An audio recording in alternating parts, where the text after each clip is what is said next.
Good evening, ladies and gentlemen. This is Tausif back with a new live stream. I am also conducting a poll tonight. The question is, do you support H-1B visas? This is the same poll that I was conducting yesterday during my live stream, but as many of you may remember, I had to abruptly end the live stream, so I apologize for that. But I am back. And I couldn't finish discussing H-1B visas yesterday, so I'm going to continue with that conversation. Give me 1 second. I'm going to adjust my chair. All right. So Frank is here, AC Cruz is here, Gina is here, Misty is here, Vaughn is here. Hello, everyone. Thank you so very much for tuning in. Once again, I apologize that I had to end the live stream abruptly yesterday, but I'm back. Bill from Vegas is here. Hello, Bill. Yeah, everything's okay now. Everything is okay. But thank you so much. Thank you so much. All right. Now, I was discussing a very important topic yesterday, and I couldn't finish the discussion. Before that, I had to conclude the live stream very abruptly. So I think what I want to do today is pretty much do a quick recap of what I said yesterday, and then continue the conversation. Okay? Does that sound like a good plan? Should I do a quick recap of what I was saying yesterday and then continue the conversation from that point?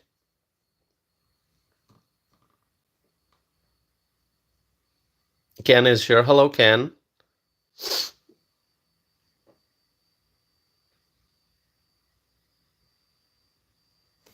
Ken Berry.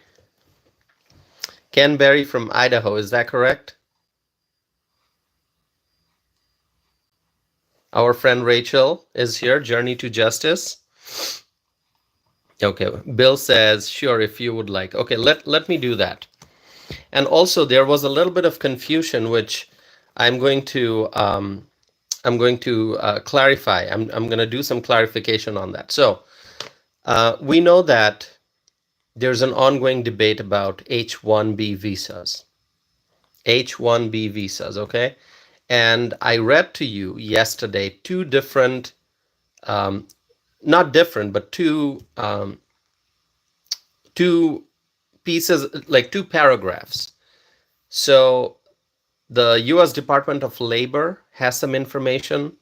It's a paragraph that helps explain what H-1B is. And then USCIS, which is the United States Citizenship and Immigration Services, they also have a paragraph explaining H-1B. And so there was something very interesting about the Department of Labor paragraph, because it talked about fashion models. And, you know, I read that, and I should have researched it a little bit more prior to starting my live stream yesterday. Because when the part about fashion models was mentioned, there seemed to be some confusion, and I wasn't sure whether this was about actual fashion models or just being like somebody who's like a model in their respective field, like, you know, for example, a doctor or an engineer who's like excellent in his or her field. It's almost like a model, like being a model of success, being a model of what a doctor or an engineer should be. So I was confused about that myself, and so I'm going to clarify that. I'm going to give you more information, and you know, it is always my goal to provide you with accurate information. Okay, and if I make a mistake, or if I am confused about something, I like to go back and do some more research before sharing with you some clarification. Um, so let me just tell you, fashion models. Okay, let me go over the Department of Labor paragraph first, okay, and um, then we will do some clarification. So, according to the Department of Labor, the H-1B program applies to employers seeking to hire non-immigrant aliens as workers in specialty occupations or as fashion models of distinguished merit and ability. Fashion models here actually means fashion models. That is correct. So when the Department of Labor says the H-1B program applies to employers seeking to hire non-immigrant aliens as workers in specialty occupations or as fashion models of distinguished merit and ability, it actually means fashion models. So models, okay? Fashion models. So this program also applies in the case of fashion models. So if there are fashion models in other parts of the world, let's say Europe or Asia or wherever, right? Um, it would mean fashion models who can come to the United States using the H-1B program and work. Okay, so um, um, so yeah, I just wanted to clarify that. Okay, and then the Department of Labor goes on to say a specialty occupation is one that requires the application of a body of highly specialized knowledge and the attainment of at least a bachelor's degree or its equivalent. The intent of the H-1B provisions is to help employers who cannot otherwise obtain needed business skills and abilities from the U.S. workforce by authorizing the temporary employment of qualified individuals who are not otherwise authorized to work in the United States. So this is what the Department of Labor says about H-1B. And if you look at USCIS, which is another agency, United States Citizenship and Immigration Services, USCIS would say, and it's on their website, it says the H-1B program allows companies and other employers in the United States to temporarily employ foreign workers in occupations that require the theoretical and practical applications of a body of highly specialized knowledge and a bachelor's degree or higher in the specific specialty or its equivalent. H-1B specialty occupations may include fields such as architecture, engineering, mathematics, physical sciences, social sciences, medicine and health, education, business specialties, accounting, law, theology, and the arts. And the arts. So fashion models may fall under the arts. I'm not sure. But there are many specialty occupations listed.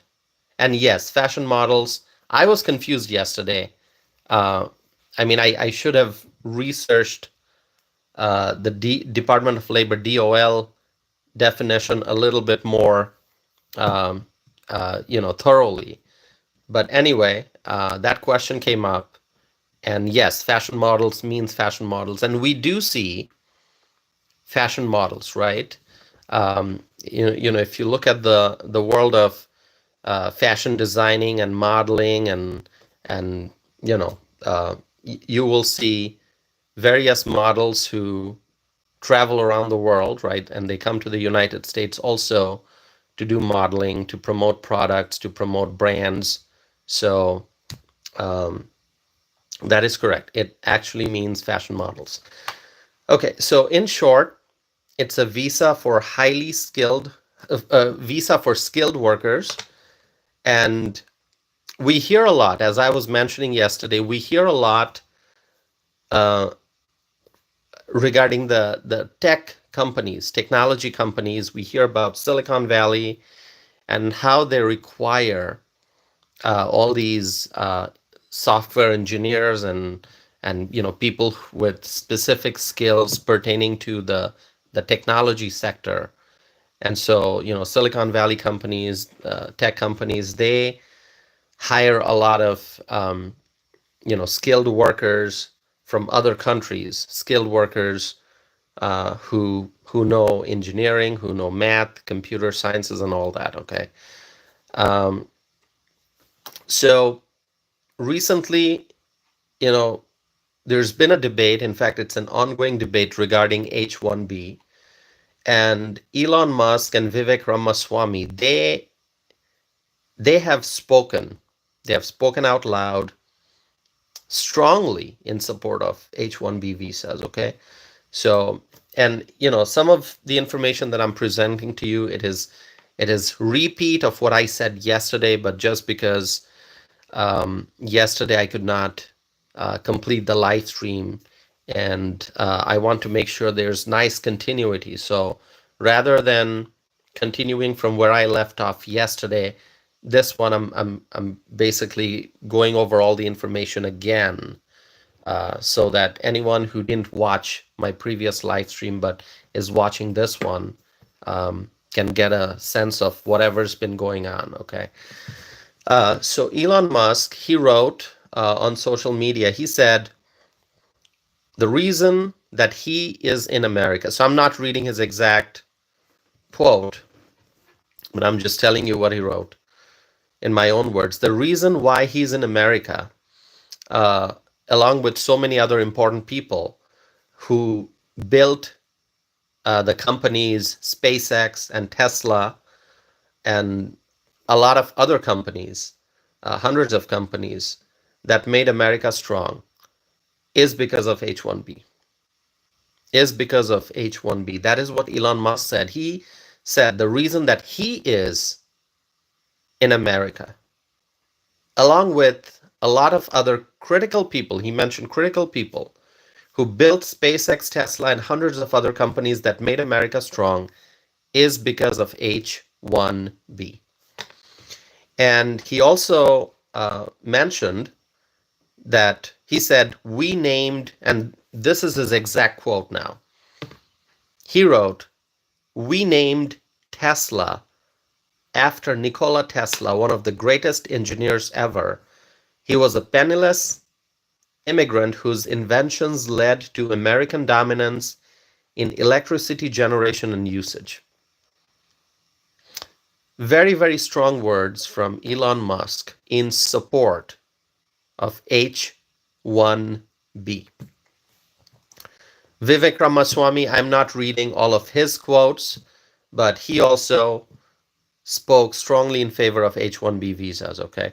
Now, if I go on reading their quotes and what they posted on social media, then it's going to be a lot of information. But you can go and look up what Vivek said, what Elon said on social media about H-1B. All I'm telling you is that they are strongly in support of H-1B. Okay. Now, there are other voices within the Republican circle, within the the conservative circle, who have different views.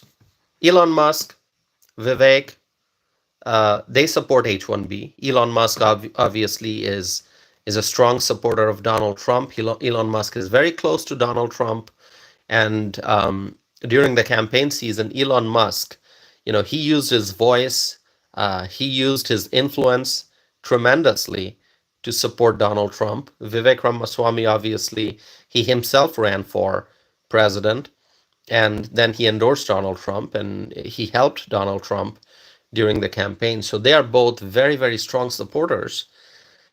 And it is very obvious that Donald Trump also appreciates them very much. And a clear example of that is the fact that um, Trump announced the Department of Government Efficiency and gave the responsibility of Doge, Department of Government Efficiency, to Elon Musk and Vivek Ramaswamy. So that shows how much confidence Donald Trump has on Elon Musk and Vivek Ramaswamy.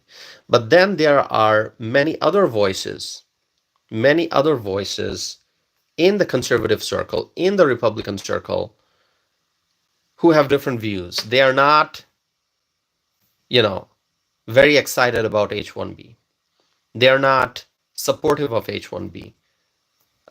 They don't like H-1B. Okay, so some may be just critical of H-1B. Some may have outright opposition to H-1B. The degree of their sentiments vary. Okay, some might say, okay, H-1B, keep it, but don't grow it, don't depend on it.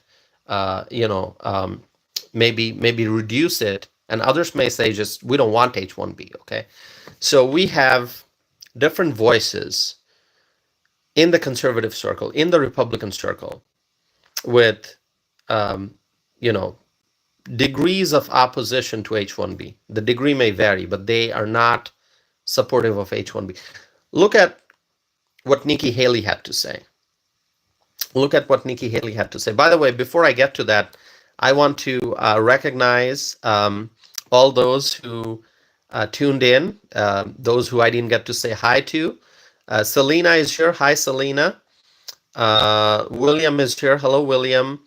Irma is here. Hello, Irma.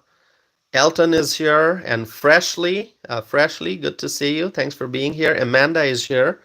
Amanda from Ohio. Ken from Appleton is here. I said hello to Ken Berry earlier. Ken Berry from Idaho, and now Ken from Appleton is also here. Gina is here. I mentioned that, I think. And then Melissa is here. Hello, Melissa. Suzanne, our friend Suzanne from Halifax, Canada, is here. Who did I miss?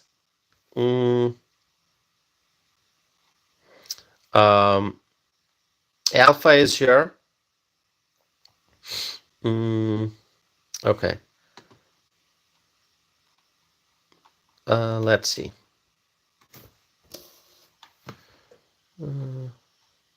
Okay, a viewer named Clorox. Clorox is here. Viewer named Clorox. I don't know if that's like the Clorox disinfectant. I don't know. Clorox wipes, Clorox. I don't know.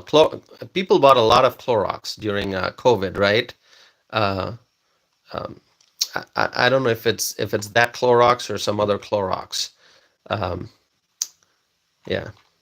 Remember Clorox? Clorox, right? People use Clorox for disinfectant. Okay. Pearl is here. Hello, Pearl. Who did I miss? Did I miss anyone? Did I miss anyone here? Did I not greet anyone? Let's see.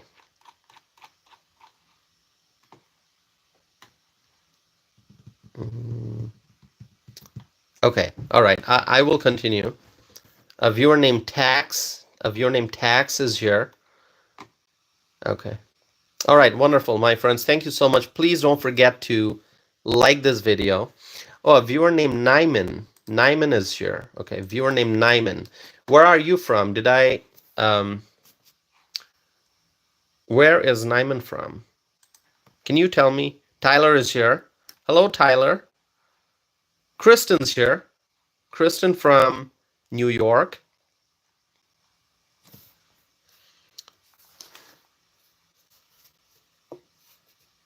Nyman is from New York. Is that pronounced Nyman?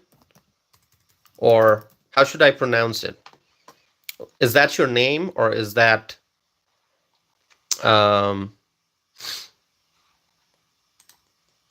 just a screen name? New York? Okay, New York. I see that. Okay, I'm just pausing for a little bit, then I will continue. Nyman is saying, love the channel. Thank you. I appreciate that so very much. If you love the channel, please subscribe. Do not forget to subscribe, okay? All right. So Nyman 7 is from New York, okay. I usually try to write down where everyone's from so that I can get to know you all.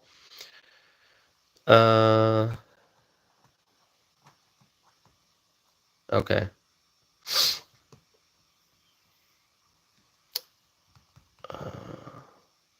Okay. All right, let's see.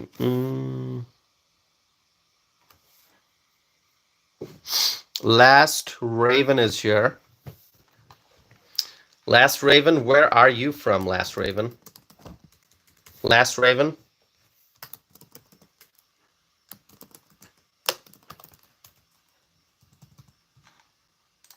All right. I'm going to continue here in just a little bit. Second.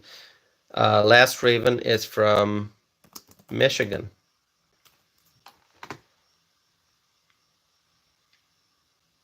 Okay. Patricia is here. Patricia writes, bye. Patricia, I didn't see you say hi. Did you say hi earlier? I might have missed it. Now you're saying bye? Just leaving?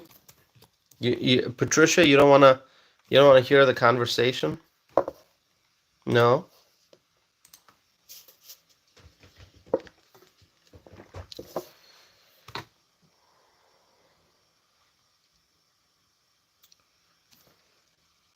Okay.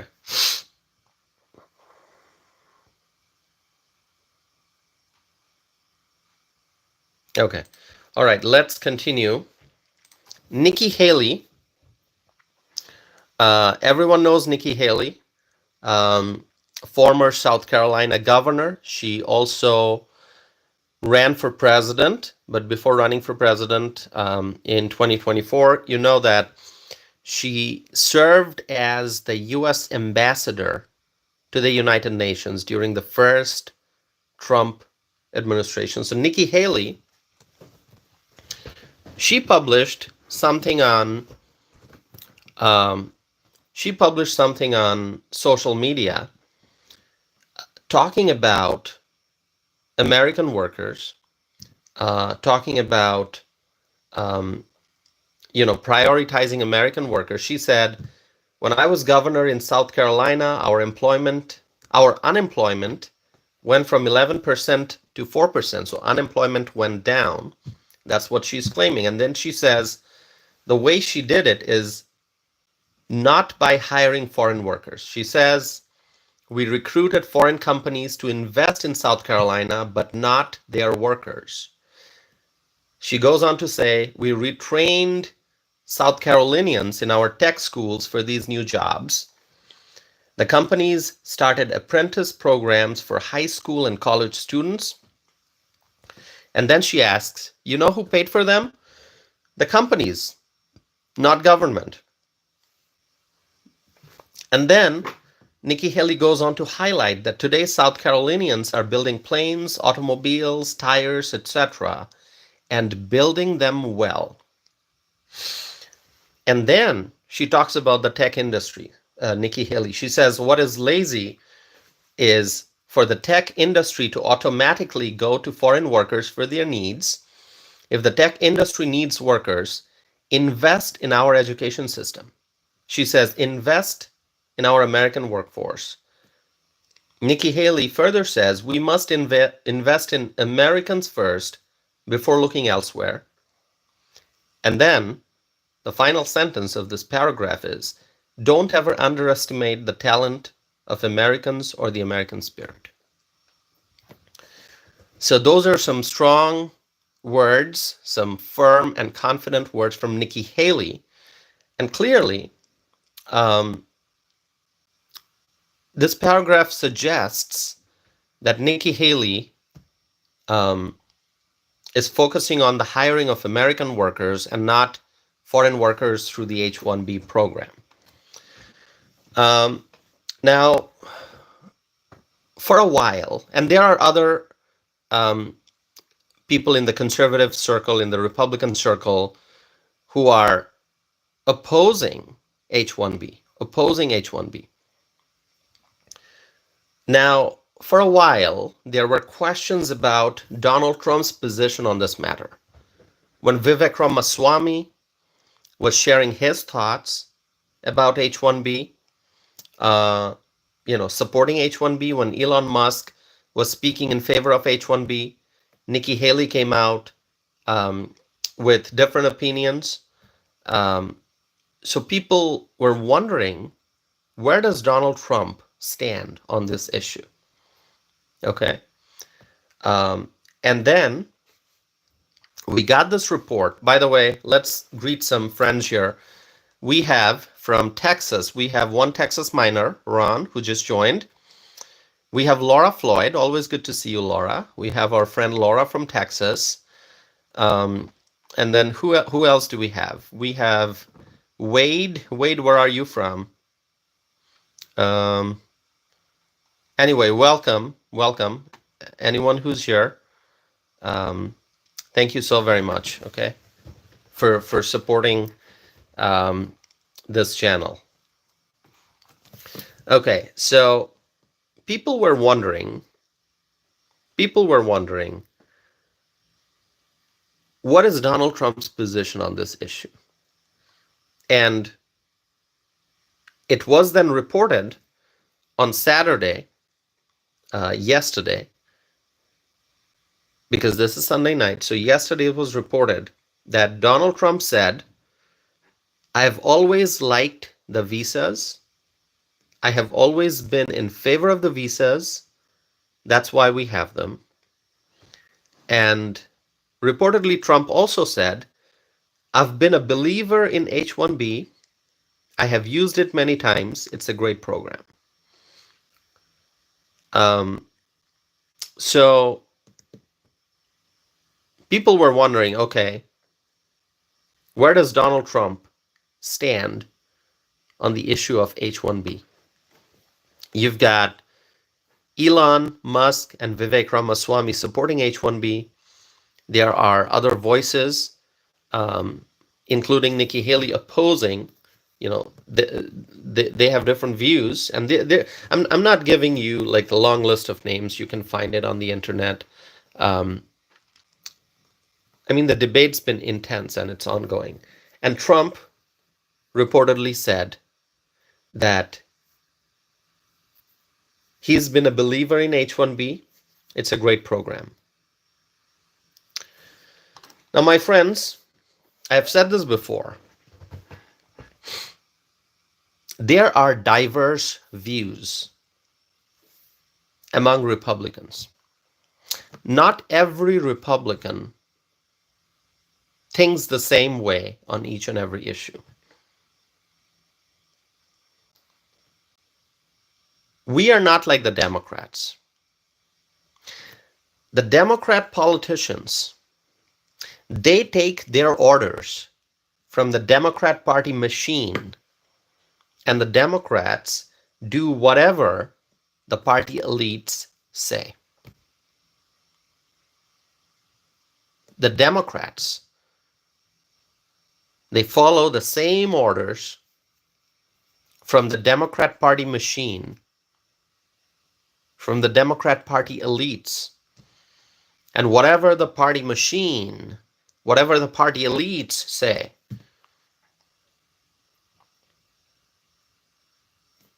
that's what the Democrat politicians follow. If the party says support this, then you see all the Democrats in Congress, they just go along with it.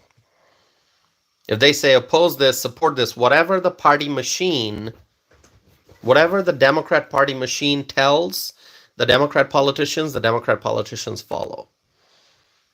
Not a lot of thinking, not a lot of actual analysis, not a lot of, free expression of views. Okay? The Democrats, they just take their orders from the party machine, from the party elites, and then they follow that. I mean, look what happened with the presidential nomination. The Democrat Party machine pushed Joe Biden out of the race. The Democrat Party machine installed Kamala Harris as the nominee. There was no competition. There was no open forum. The Democrat voters did not get to have a say in who should be the nominee after Biden dropped out. There was no competition. There was no, there was no choice. The party elites, the party elites decided it's going to be Kamala, and they pushed Kamala. Whether you like it or not, they had to accept, I mean, it was just like pushed on the Democrat voters. The Democrat voters did not have a real say. Joe Biden exited the race. The party elite said, here you go. Here's your nominee, Kamala. You got to follow Kamala. Not a lot of democracy in the Democratic Party. So the Democrats, they follow whatever the party machine, the party elites say. But the Republicans are different. The Republicans, we think. We use our brains and we actually think. The Republicans, we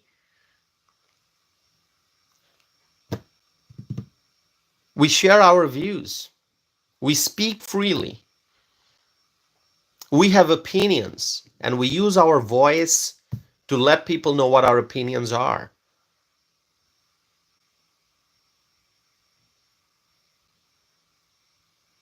The Republicans, we have the freedom to form our own views and opinions. We can make our own judgments. We can make our own decisions. The Republicans, our principles are rock solid. Our principles are rock solid. We believe in freedom. We support the Constitution. We want peace and prosperity. Okay?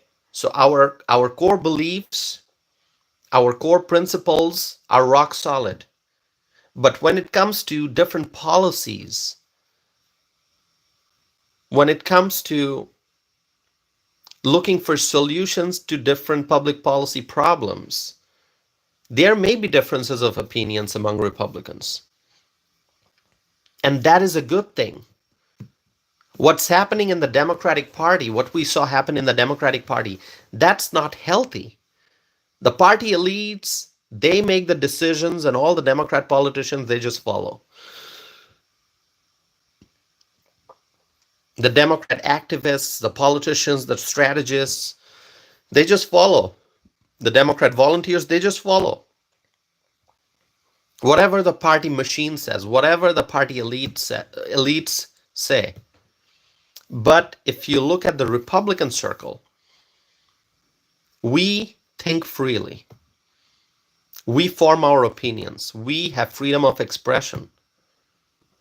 It's a healthy thing. It's a good thing. So if there's a problem, if there's a public policy issue, you may get different opinions from different Republicans. And, the H-1B is probably the biggest example in recent months. The H-1B. Because different Republicans have different thoughts on this. Okay? And diversity of thoughts, diversity of opinions, it's important. If all Republicans had the same view about H-1B visas, then really no one would be talking about H-1B.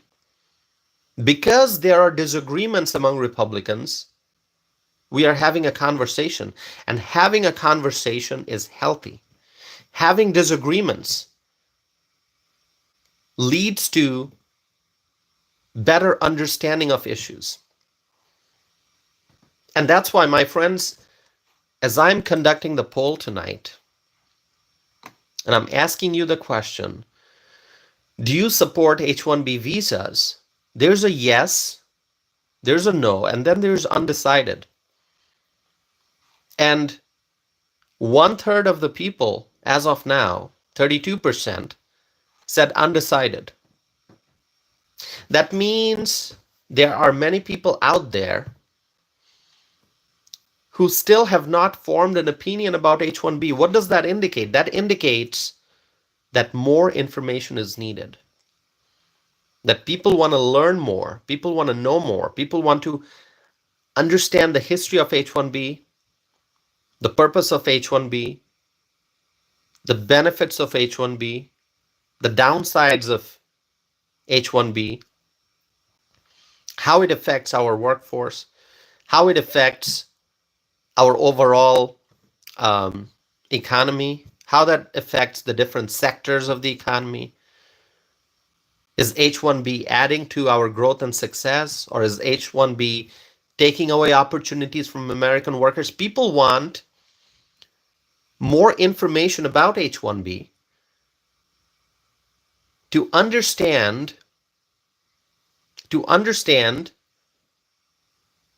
what it is and to form an opinion. And so when I see that 32% of the people, 82 votes so far, 32% said undecided, that tells me there's more information needed. And so the fact that Republicans disagree on this, you've got Vivek and Elon supporting H-1B, and then there are others not so supportive of H-1B.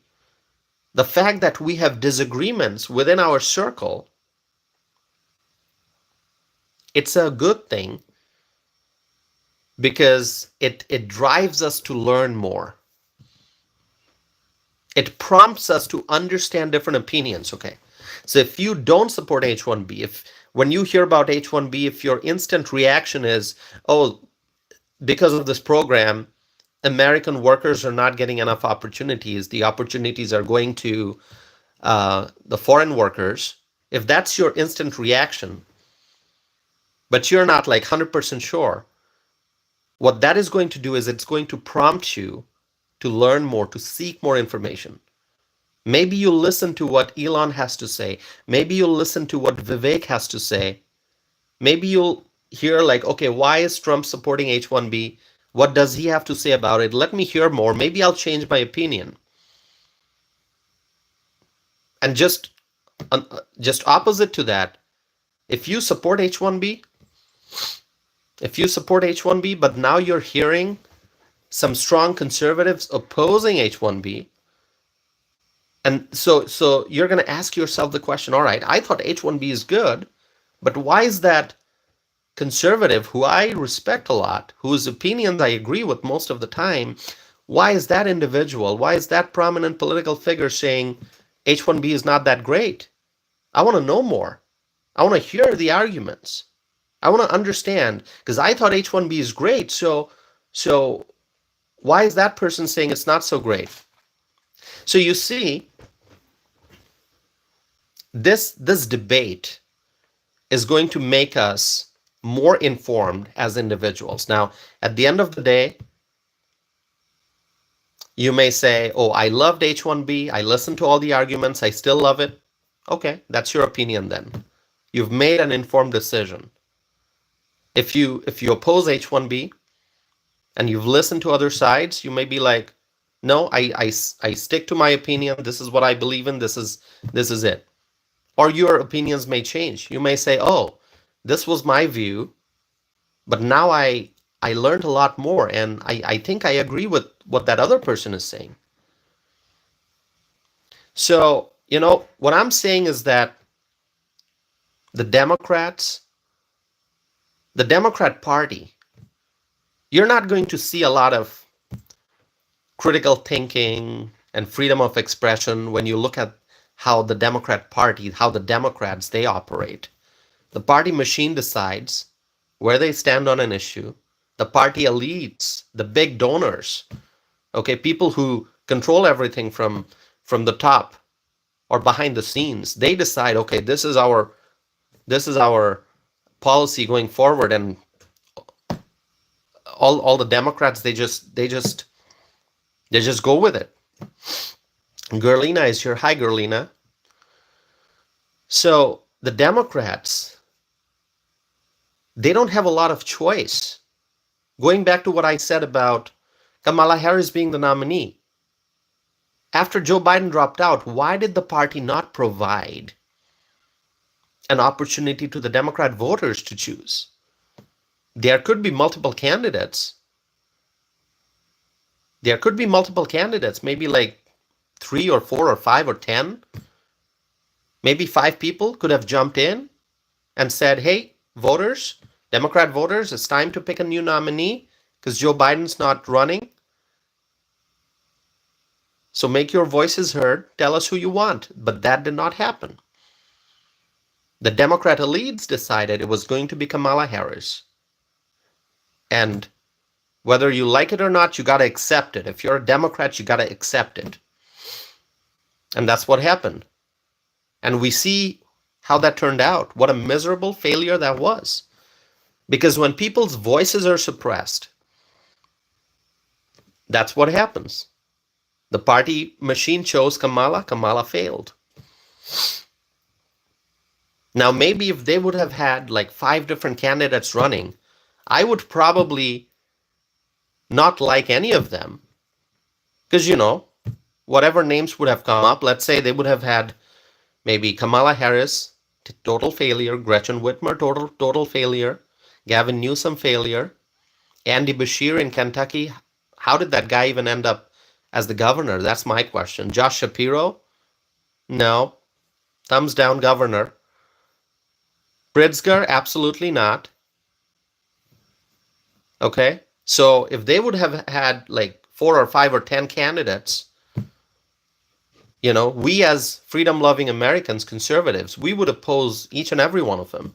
But at least the people within the Democratic Party, they would have some say in deciding who their nominee would be. But the party machine did not allow that. They just decided on Kamala. And look at what a miserable failure their party was in this election. Okay? But we, the Republicans, we believe in choice. We believe in freedom. We believe in freedom of expression, freedom of making your voices heard. We, the Republicans, we get to choose who we want as our nominee. And similarly, right now, this debate that's going on regarding H-1B, yes, we are seeing intense debate. Conservatives are split on this issue. Some love H-1B, some don't. But that is not a problem. That is not a problem. The fact that we have disagreements, it's a good thing because it's going to lead to more conversation. It's going to lead to greater knowledge. And whatever we arrive at the end of the day, overwhelmingly, will the Republicans end up supporting H-1B or opposing H-1B? Wherever we fall, it's going to be after a lot of thought and deliberation and analysis. Do you agree with me, my friends? I know I've spoken a lot. I see a lot of you are writing comments, which I didn't get to read because I'm just so busy talking, but I want to hear, do you agree with me? Do you understand what I'm trying to say? In short, the disagreements we see right now, the debates we see right now among the Republicans regarding H-1B, whether you support H-1B or not, the fact that we are having a conversation, it's a good thing. It's a healthy thing. And let me know if you agree with me.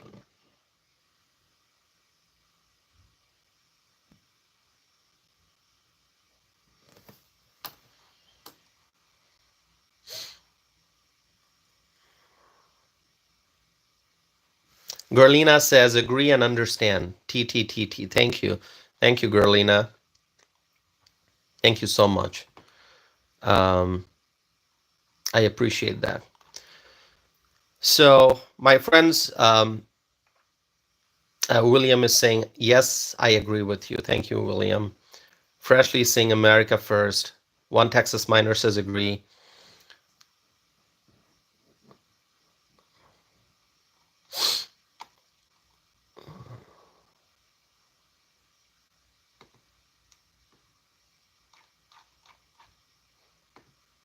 Thank you. Thank you, my friends.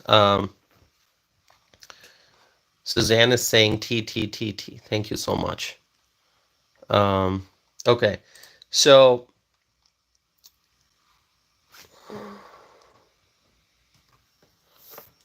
this ongoing debate is making us more educated. It's a good thing. But here's what's going on. Here's another thing that's going on. The Democrats out there are trying to make it look like we, the Republicans, have a huge fight going on within the party. That's not true. We don't have a huge fight going on within the party. The Republicans are united. Our unity is becoming stronger every day. We are united, and our unity is becoming stronger every day. There may be differences of opinions regarding H-1B visas, but that does not mean that our unity is falling apart. We are united. We will have a healthy debate. We will discuss the matter, and we will arrive at the best policy solution on this matter, and we will be stronger than ever before. Gina is saying, Patriots unite. Absolutely.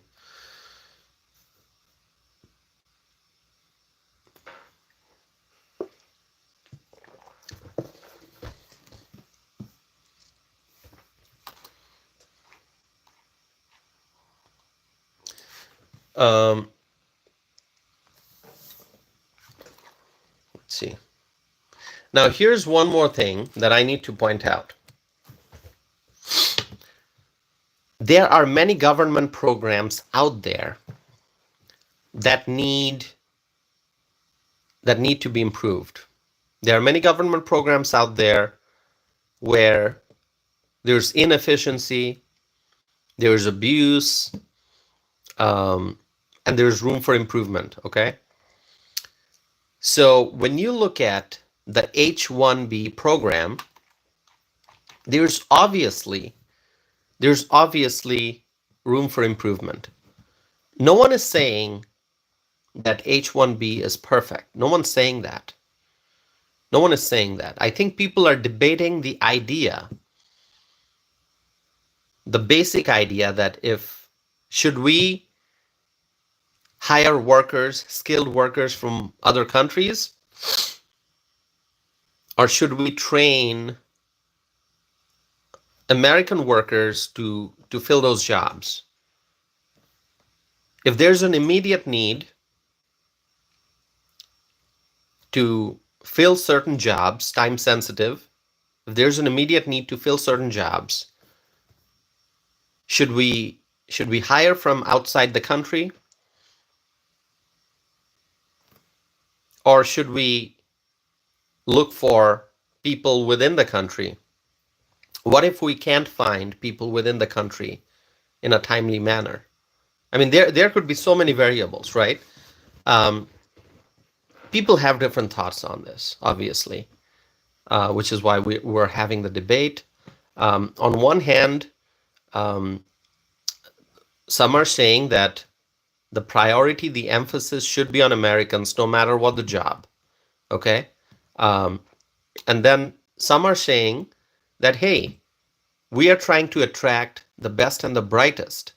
So if there are people in other countries with skills and expertise that could benefit the United States economy, that could benefit our country, then let's provide a pathway to those people to come and work in these American jobs. Okay?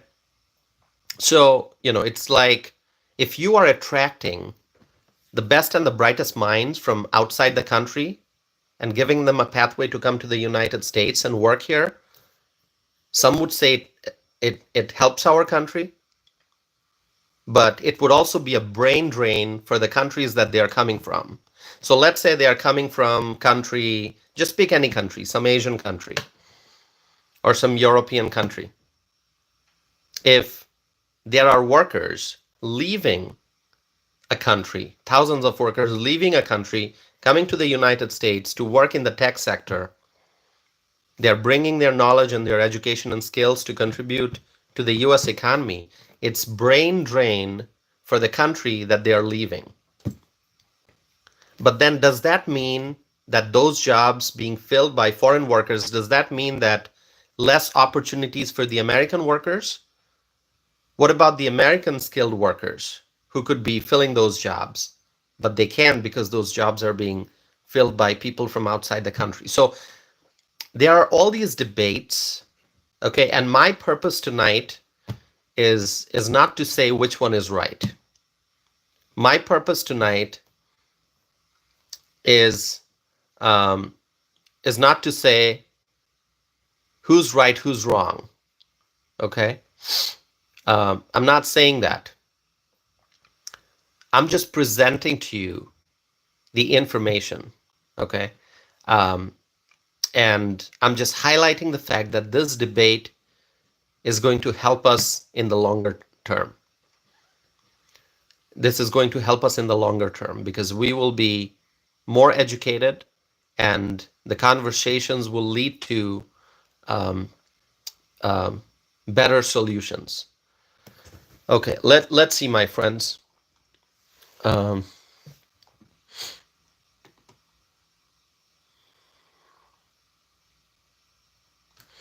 Suzanne is saying Tosif needs chocolate bar reward soon. I need a reward. Is that what you're saying, Suzanne? Do I need a reward? Did I do something great that I need a reward? No. Tell me.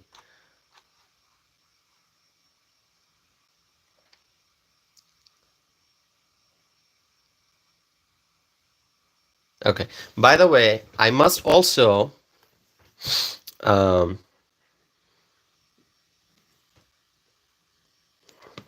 okay, Suzanne is saying yes. All right. Reward for me, chocolate bar. Yeah, chocolate sounds great. Yeah, I think I have Hershey's at home. I think I have Hershey's at home.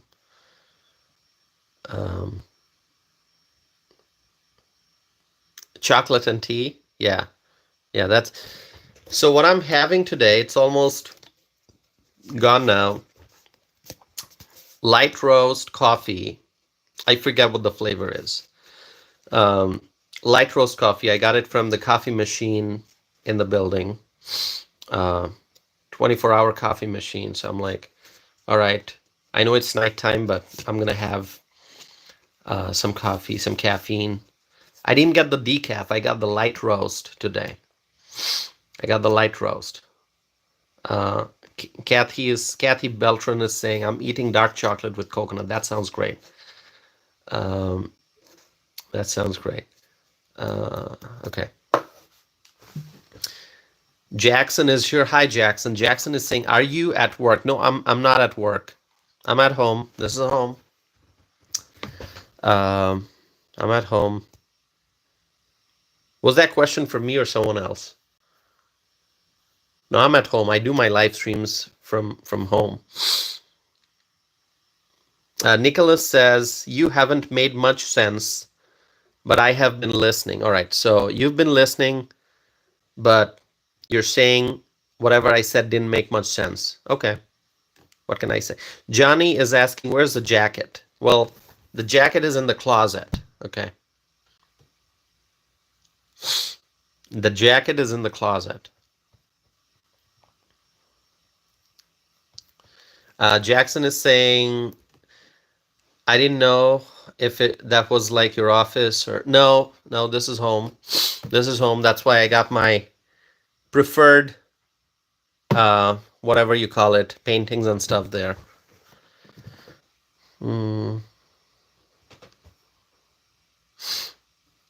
Johnny is saying, love the jacket. You love the jacket? Do I have to get the jacket? I don't want to get the jacket now. I got the heat on really high. So the heat, I don't want to put I don't want to wear my jacket right now. Yeah, the heat is turned up high in the apartment. Johnny is saying it looks like office style. This is a very old chair. Do you know how long I've had this chair? Do you know how long I've had this chair? I got this chair, very old one, well maintained. Okay, I maintain my stuff, at least I try. This chair, do you know what year I got this chair? You guys know?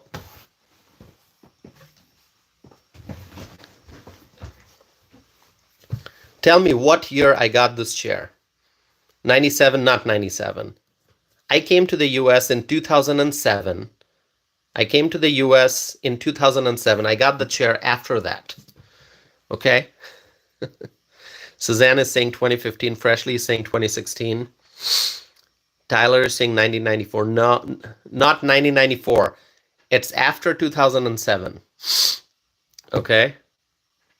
1776. Ron, you think this chair is that old?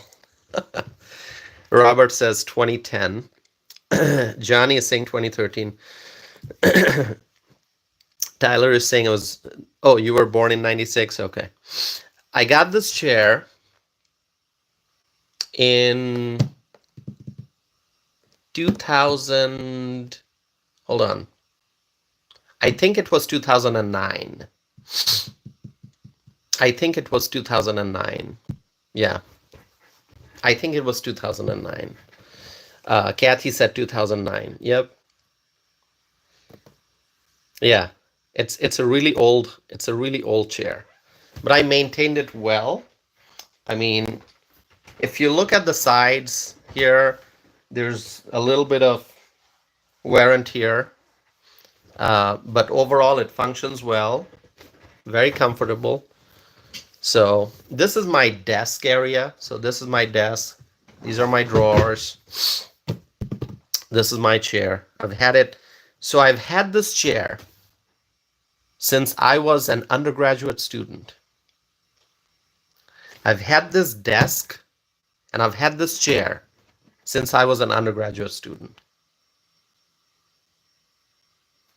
Okay? So, yeah, long time. Epico is asking, is this stream just about a chair? No, it's not.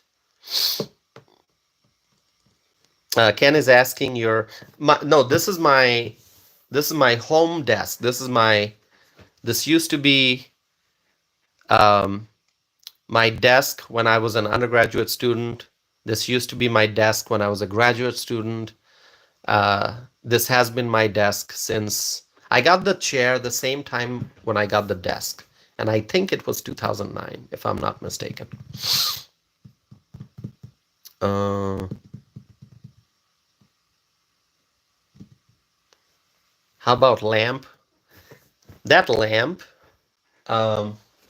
it's a really old-fashioned lamp, right? No, I don't remember when I got that lamp.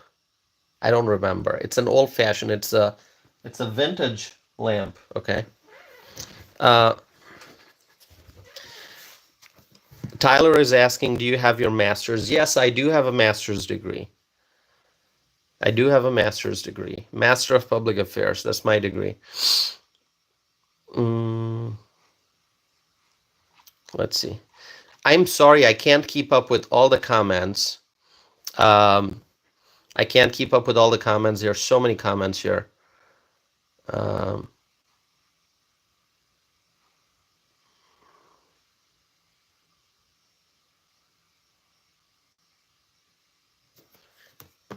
Freshly loves my awesome hat.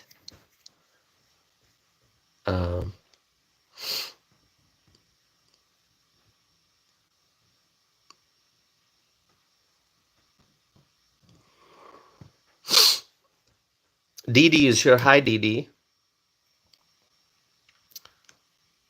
Okay. Gorlina is saying, heck yeah, MAGA hat. Uh, okay, Jackson is asking Donald Trump Jr. 2028. What do you think about that? Um, I don't know. It's too early. Too early, Jackson. It's too early.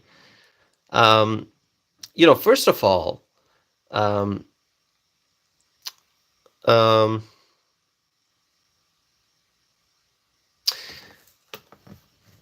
running for office is it's not easy. It's not easy. It requires a different level of energy, stamina, um, and just constant pressure. So the Trump family has been under a lot of pressure for years now, right? Since Donald Trump decided to run for office the first time, he has been under a lot of, I mean, the whole family has been under a lot of pressure. So, pick a member of the Trump family. They are used to pressure. They are used to pressure.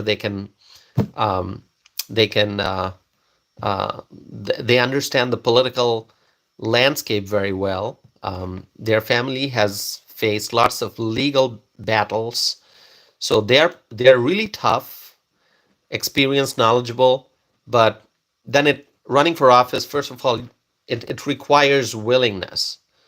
Okay, and I haven't seen anything from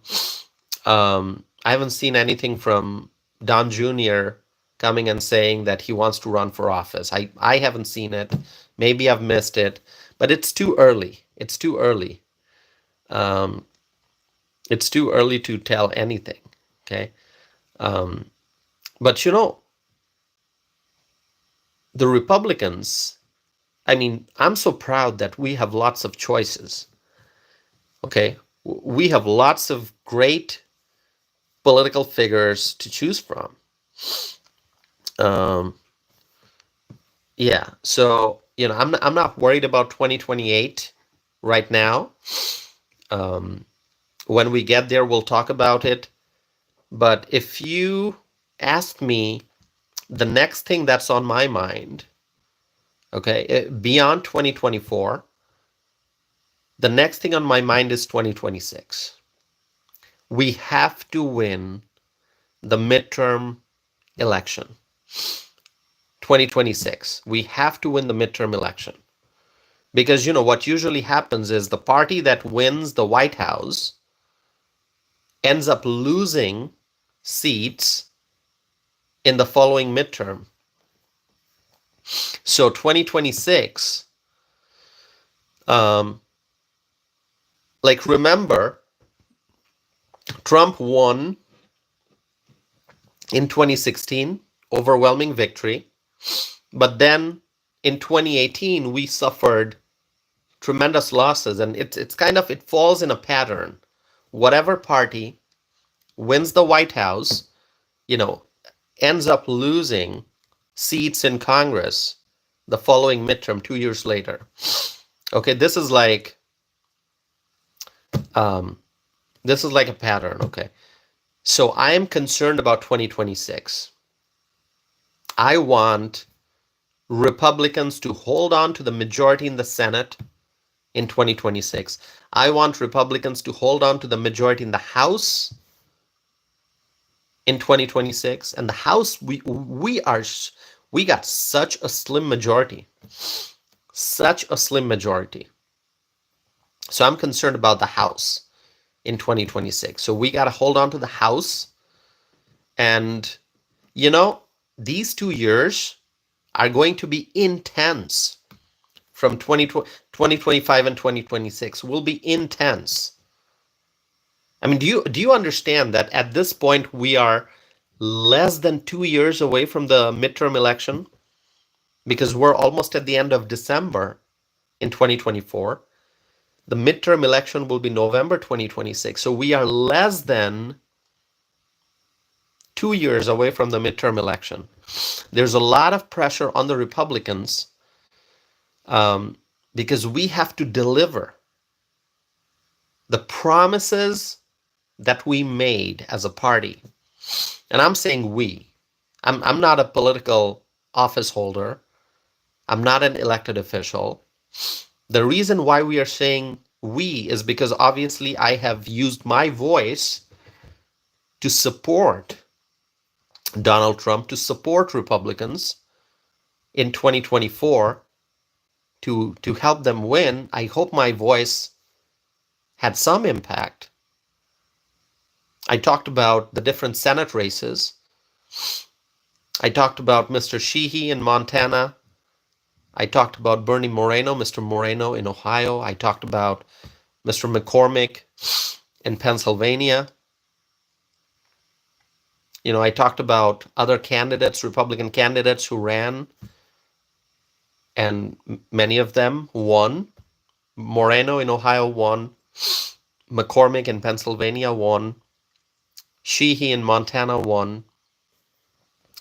And so that's why I'm saying we, because I strongly said that, we got to win. Our candidates will have to win so that we can take our country back on the right track.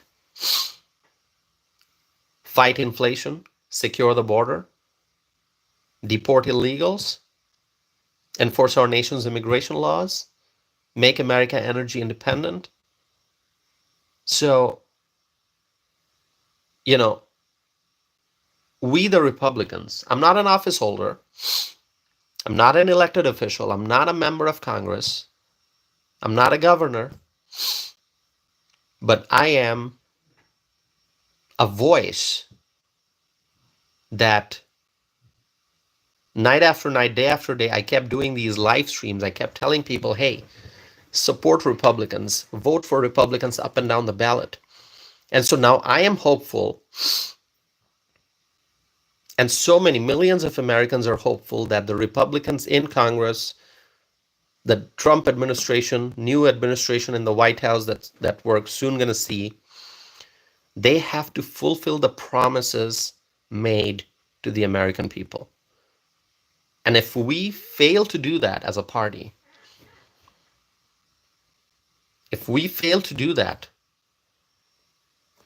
then 2026 will be very tough. No excuses. At this point, no excuses. People want results. People want results. Okay? I mean, people voted for Republicans. People voted for Trump because they have faith that Trump and the Republicans will make America great again. And so now, the people care about results. How it gets done, people, the American people, most people, they're not going to be tracking, okay, what bill is being introduced in Washington, who's co-sponsoring it, what committee is the bill in right now, is the committee doing a hearing on the bill, who's lobbying in favor, who's lobbying against, when is the vote scheduled for that bill? Is the president going to sign it? Most people are not going to pay attention to all those little details, how a bill becomes a law, how things move along in Congress, all the internal negotiations and all that. People just want results. We want results. We want to see the border security. We want to see deportations. We want to see enforcement of our nation's immigration laws. We want to see energy independence, low gas prices. We want to see affordable groceries. We want a strong and thriving market. We want to see the results. And when I say we, now I'm talking about we, the American people, not we, the Republicans. I'm saying we, the American people. People want results. So if politicians come and say, oh, we tried to do this, it didn't work, it failed because of this thing happened in that committee, oh, we don't have enough votes to get this done, blah, blah, blah. You know what? People want results. People want results. I'm not saying the results will be visible immediately, Because the damage that the Biden administration has done, repairing that damage is going to take time. So if Trump takes the oath of office on January 20th, and a month from then, February 20th, you're saying, oh, my grocery prices are still high. What's going on? Or why is gas price still high? What's going on? It's not going to be fixed in a month. It's not going to be fixed in a month. Maybe not 2 months. It'll take time. It'll take time. But over the next 2 years, before we get to the November 2026 election, people want to see progress. People want to see progress, genuine progress. Okay?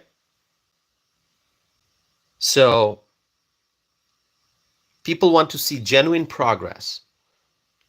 Nothing's going to change overnight. It's not like a switch that you flip. Oh, we got a switch. You flip it. Its prices are high. You flip it, and its prices are now low. It doesn't work that way.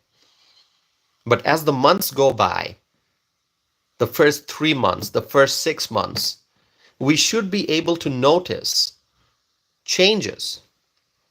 And I have full confidence that Donald Trump is going to do everything possible to make America great again. But if you ask me what I am truly concerned about, I am concerned about the House of Representatives. That's what I'm concerned about, because we have such a slim majority in the House. It's really making me worried. I'll tell you that. The House is what I'm concerned about. The House, we have such a slim majority. I mean, right now, we are in such a position that we don't even know who the speaker is going to be. Because it seems that Mike Johnson may not have the votes to be reelected speaker. I can't say anything for sure, but it appears that there are people in the House who are not ready to support Mike Johnson for re-election as Speaker. So, if Mike Johnson is not going to be the Speaker, do we know who is going to be the Speaker?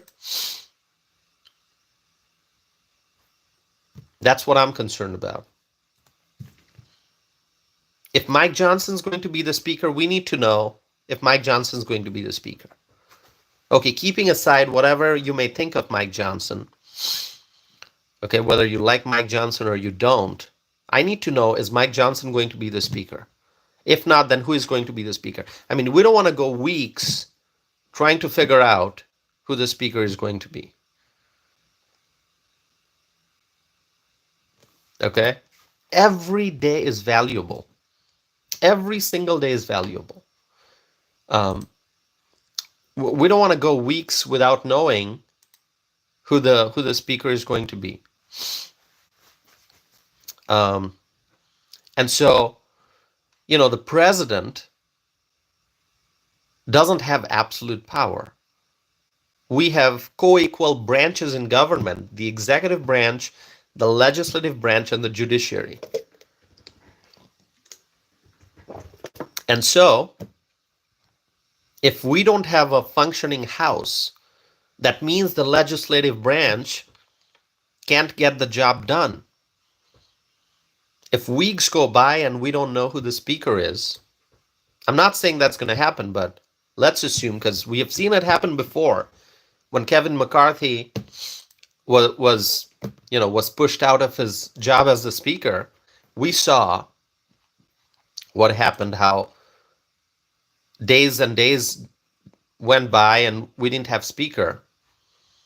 If that happens again, if weeks go by and we don't have Speaker, if that happens again, it's going to severely hurt the America First agenda. We need a functioning, operational house. We need a speaker in place.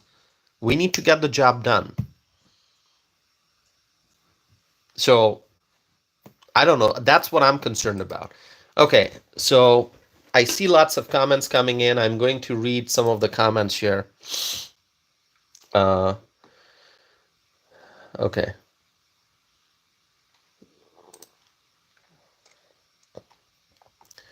Let's see. Eld Morales is saying, I don't like you hat. I don't like you hat or your hat. Is it you hat or your hat? You probably wrote your hat. Okay. You don't like my hat? Um, if you don't like my hat, you know what? Close your eyes. Close your eyes if you don't like my hat. All right. B is saying, I love that hat. Thank you. Suzanne is saying, love the hat. Thank you, Suzanne. Gray 59 is here. Gray 59 from Wisconsin. Welcome. One Texas miner is saying that I should block Gregory. Okay. All right, hold on. Let me see what Gregory has been up to, huh? Gregory? What is going on? What is Gregory doing? I'll look at Gregory's comments here. Gregory, you gotta calm down. Look at your comments. So rude. Okay, let's do a poll. Should I block Gregory?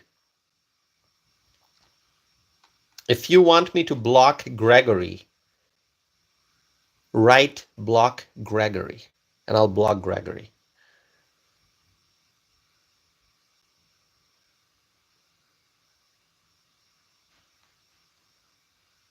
Okay. All right. Should I block Gregory? Ban Gregory. Okay.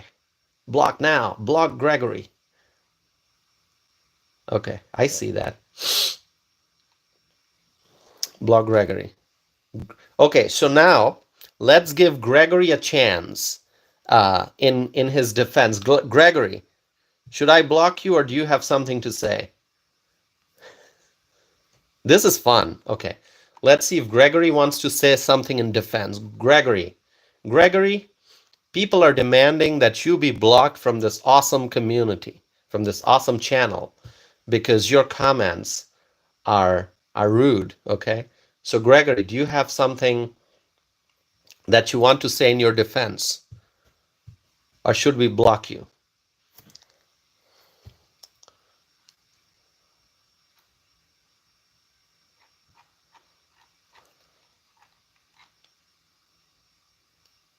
Okay.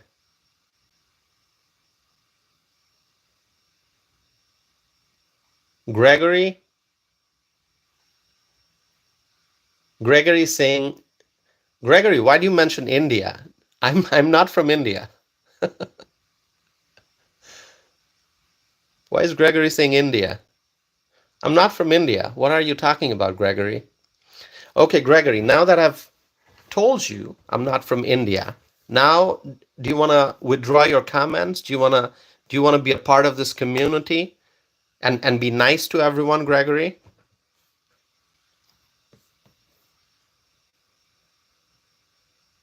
Okay. So Gregory, the jury has spoken, okay? And the jury has decided that you should be blocked, okay?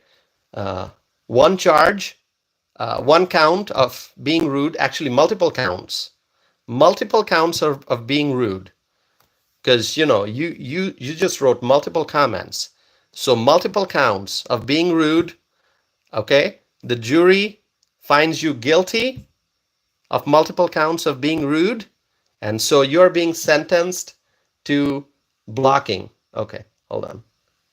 All right. Sentencing is complete. All right.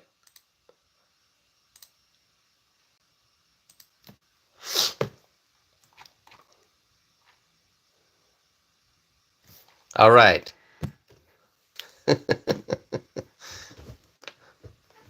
Okay, Gregory is now blocked.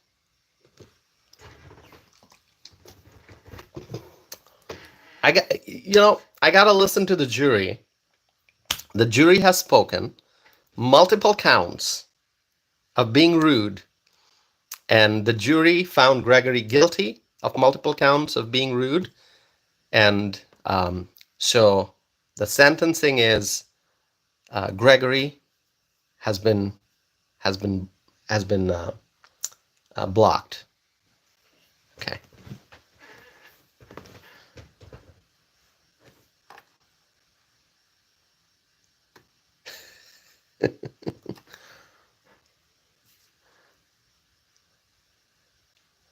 Okay. Let's see. I am seeing a lot of new names here today. Do you see that? Lots and lots of new names. Um,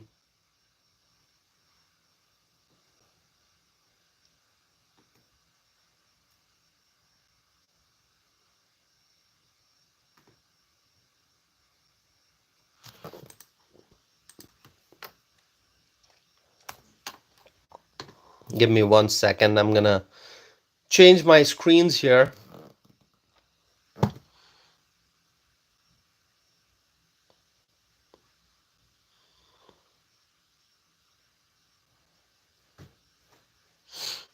My internet is slow today. What can I tell you? Yeah.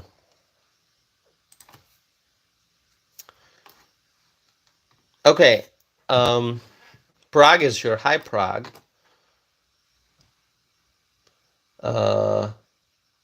Okay, so what are some of the other people saying?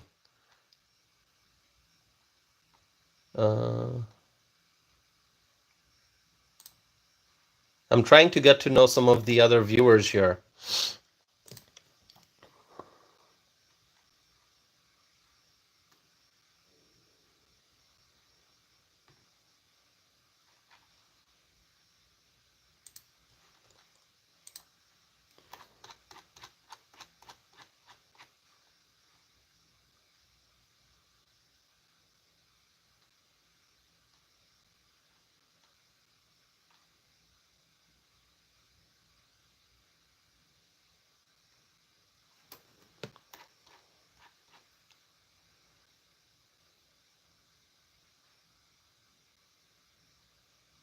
All right. Okay, let's do one thing. Who's here for the first time? Write first time if you are here for the first time. Melissa is writing, what is H-1B? Okay, I talked about it, Melissa. If you want to scroll to the beginning of the live stream, I don't want to repeat what I've already said, Melissa. So if you want to scroll to the beginning of the live stream, you're going to see I discussed H-1B. And Melissa, after you watch the discussion, please share your thoughts, okay? All right. By the way, my friends, this is something that I always do. As you know, I try to get to know the new friends of the community. So if you are here for the first time, or you've been here before but you never participated in the live chat, please write the state that you are from. Okay, I'm from Wisconsin, so I can write Wisconsin. If you're watching this, write the state that you're from, and if you are from outside the United States, then write the name of the country that you're from. And that way, what I will do is, I usually write down where everyone's from. That's how I get to know the new friends here. And it's completely voluntary. If you don't want to write where you're from, it's up to you, okay? But it just helps the community grow and become stronger. And we have become friends here. We are a great community of friends. So tell me where you are from. I know a lot of you already, but those who are new here, tell me where you are from. And okay, so let's see. I'm going to scroll back here. Mm, Eld. Eld is from New York. All right, Eld. Okay. Butch is from Tennessee. Tennessee, what a wonderful state, Tennessee. Love Tennessee. I love Gaylord Opryland. Opryland is such an amazing resort. Gaylord Opryland. I went to two of those, Gaylord Opryland and Gaylord Texan. Um, Opryland is in Nashville, obviously. Johnny uh, F96 is from Scotland. Oh, that's great. Thank you for joining. Jim is from Michigan. Okay, Jim, thank you. Michigan. Michigan voted for Trump. Freshly, our friend Jake is from New York City. Love it. New, lots of support for Trump in New York. It's growing. It's growing. Virtual Being is from Greenland. You're from Greenland? Cool. All right. Joe V is from Florida. Robin is from New Jersey. Okay. I'm going to write it down so that I can remember you all. Um, Lana L is from Oregon. That is great. Our friend Dana is also from Oregon. Is Dana here today? Is Dana here? Our friend Dana? Dana? No? Boot is asking, how does tracking people make the community strong? No one's tracking anyone, okay? What do you mean tracking? If I just ask where you are from, I mean, it's like everyday conversation. Let's say you meet someone new, okay? And you say, hey, buddy, where are you from? It's a very simple question. And if you don't wanna say it, it's up to you. It's voluntary. I said it. I said it, okay? And no one's tracking anyone.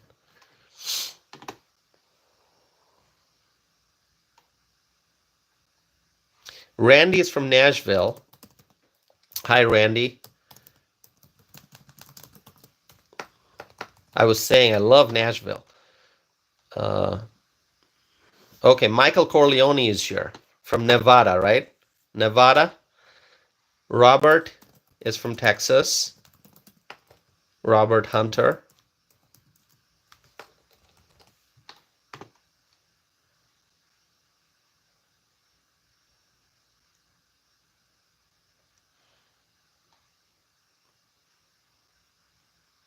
Mm.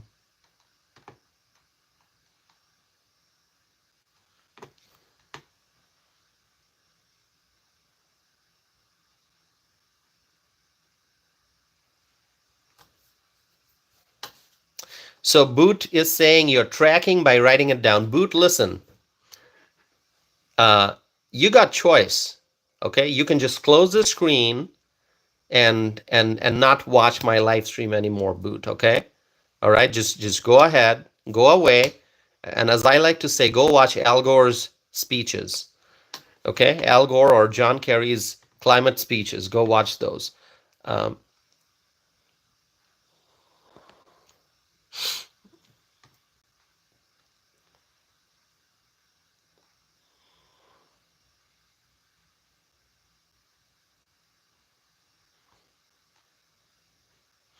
okay, T is from Washington.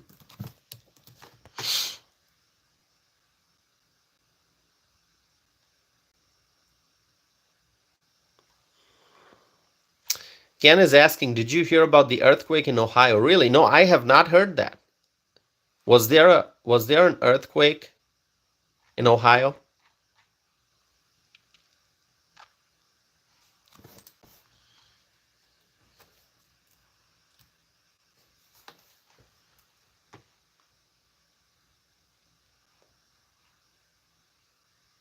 Really? I didn't know that.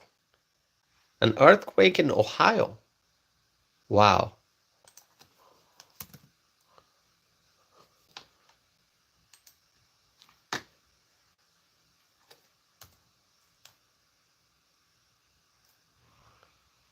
Let me look it up. Oh yeah, there was an earthquake in Ohio. Um, wow, magnitude 2.9. So not a severe one, but still earthquake in Ohio. Wow, what is going on?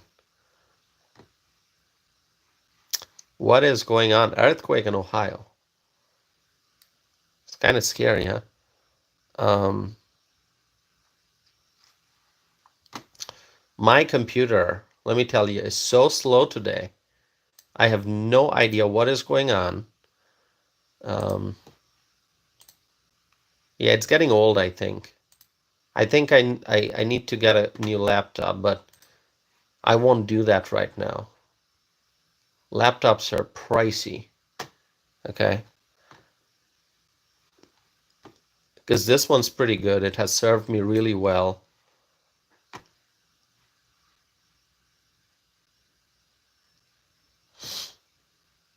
So, our friends from Ohio, did you feel the earthquake? Um, Pearl, you are from Cleveland, right? Pearl? And Amanda is also from Ohio, I know. Pearl is writing did not feel. Okay.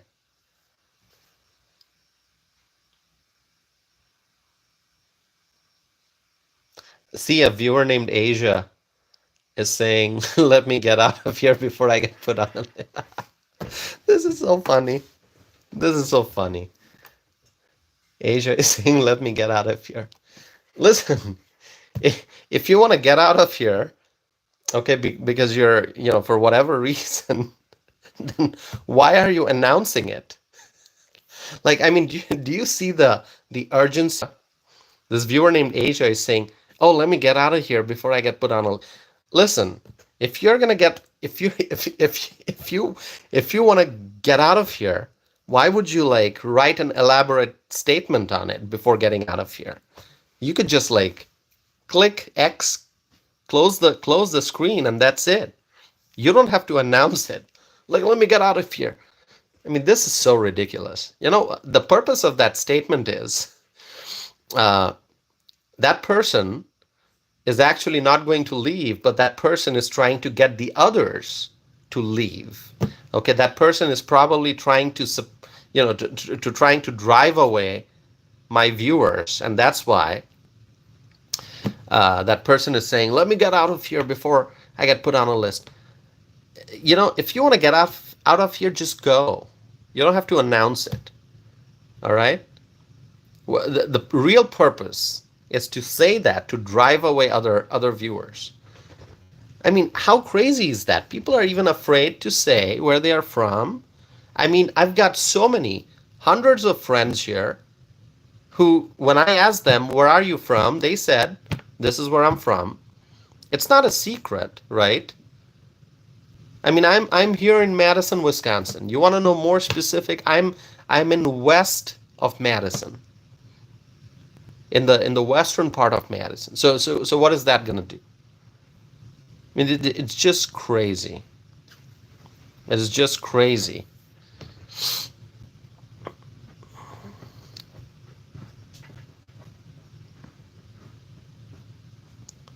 Um,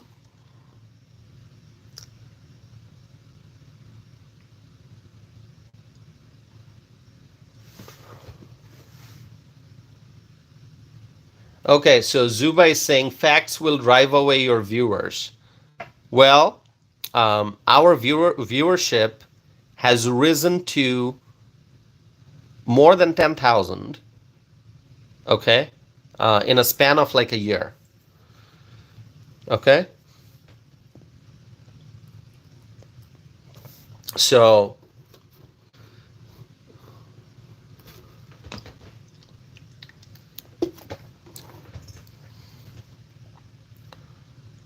K Dog is here. K Dog is saying, I'm from Baridhara. Okay. I know where Baridhara is, in Dhaka. Dhaka, Bangladesh. Okay. Um,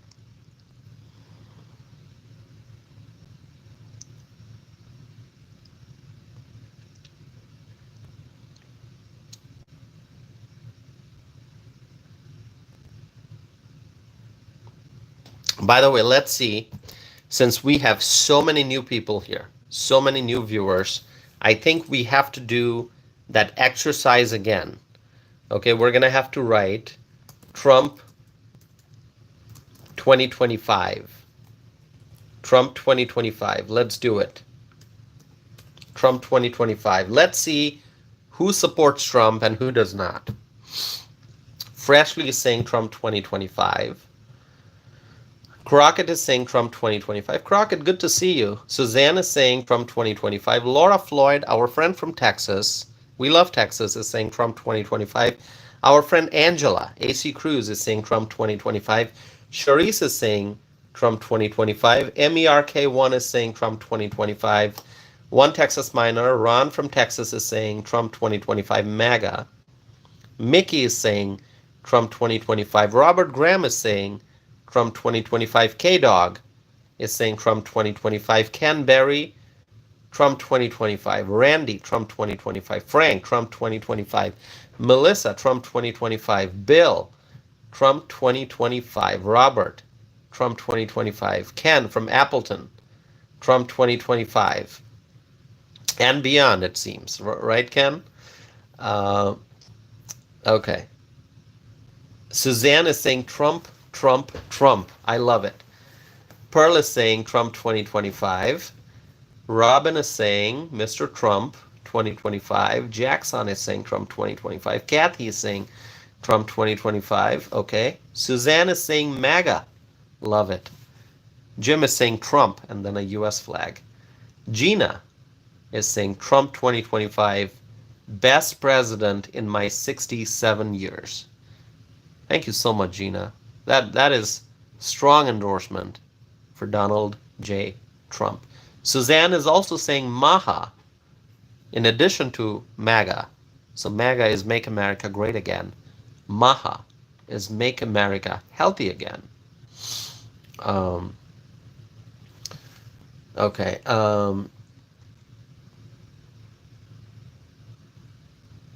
Suzanne is saying Make America Safe Again. And Suzanne said MAWA. So that probably means Make America Wealthy Again, right? Yeah, Suzanne, Make America Wealthy Again. Fuzz is here. Fuzz is Aaron. Aaron, good to see you. Aaron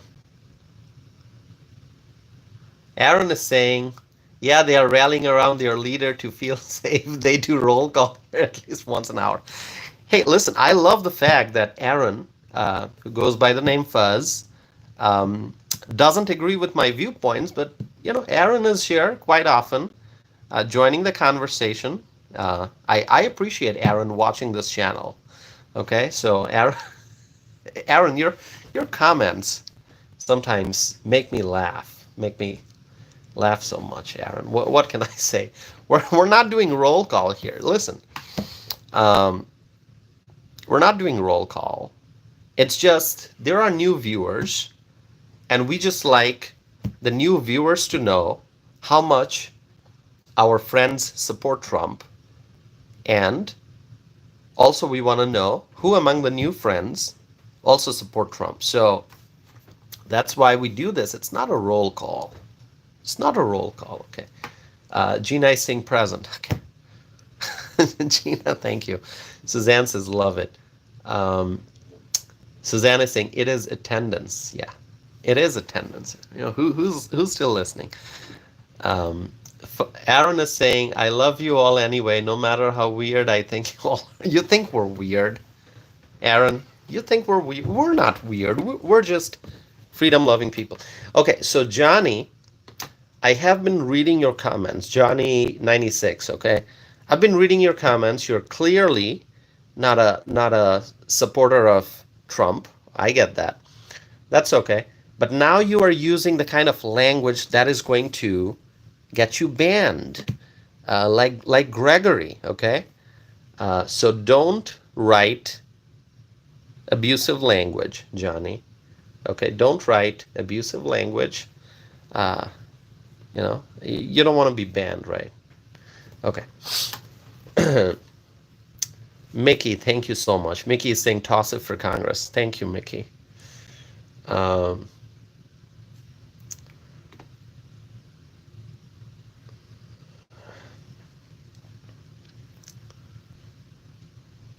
all right.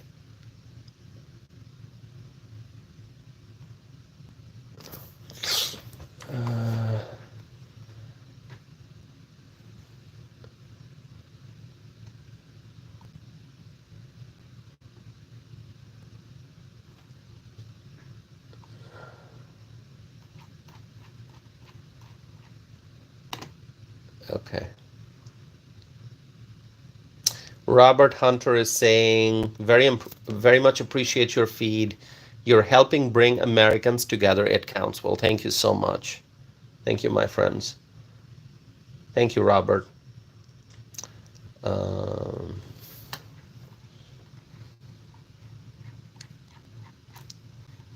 I'm just laughing because I see some of the comments from the trolls and I just don't know how to respond. It is so funny. Some of the comments. The trolls make me laugh, really. Uh,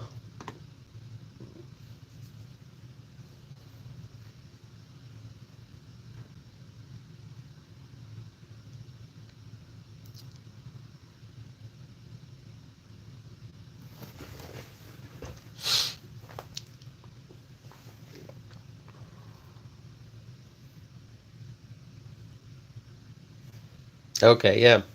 So, all right, let's talk about something else now, shall we? Um, by the way, new subscribers, thank you so much. We're trying to get to 100,000. Do you think we can get to 100,000? 100,000 subscribers? Do you think we can get there? Let me know if you think we can get there. Let me scroll back and read some other comments. Okay, hold on. Pearl said, toss if 100,000. Can we get to 100,000? Scott Wells is here. Scott says, thanks for everything, Tossif. Great channel. Thank you so much. Thank you so much, Scott Wells. Okay. Suzanne is saying, I know we can get to 100,000 subscriber. We'll get there, with our determination, we will get there. A viewer named Erie is asking, are you at 7-Eleven? Does it look like 7-Eleven?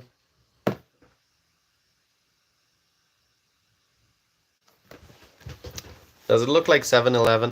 Listen, some folks here, very small percentage, okay, have been mentioning 7-Eleven. And have been saying, oh, this guy works at 7-Eleven, he's a fake politician, blah, blah, blah. People have mentioned 7-Eleven. Here's the thing. I do not work at 7-Eleven. But if I did, is that a problem? Is that a problem, working at 7-Eleven? I mean, what's wrong with 7-Eleven? I mean, do we not go to 7-Eleven? Do we not go and get gasoline? Do we not go into the convenience store and buy stuff? I mean, do we not, um, do business transactions at 7-Eleven? I mean, what's the problem? I mean, all work is work. All work is work. All work is work. Is there something wrong with people working at 7-Eleven or some other place? Really, I don't understand this.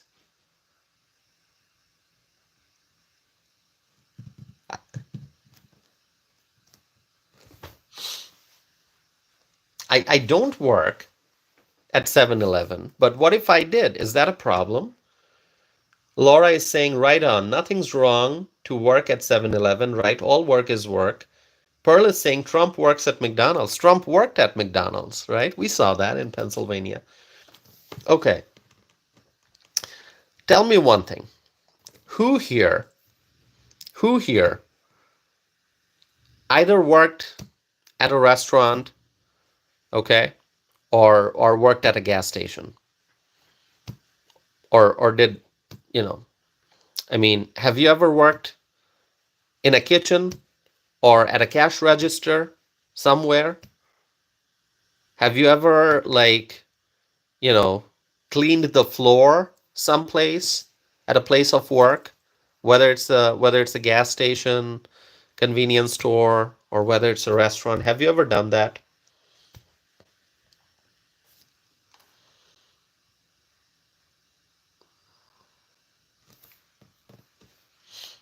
Yeah, I've done that too. There's nothing wrong with that. I worked when I was a student. I worked at the university. I worked in kitchen. I made breakfast in the morning. I would go and make breakfast for the students in the morning. I've done that. Okay. I made burgers. I made fries. I made sandwiches. Okay. I took the trash out towards the back of the building. I cleaned the floor. I mean, what's wrong with that? What is wrong with that? I mean, just tell me. So I don't understand why some of the haters and trolls come and say, "Oh, you work at 7-Eleven." Like, yeah, people who work at 7-Eleven or any other gas station, it's work. It's work.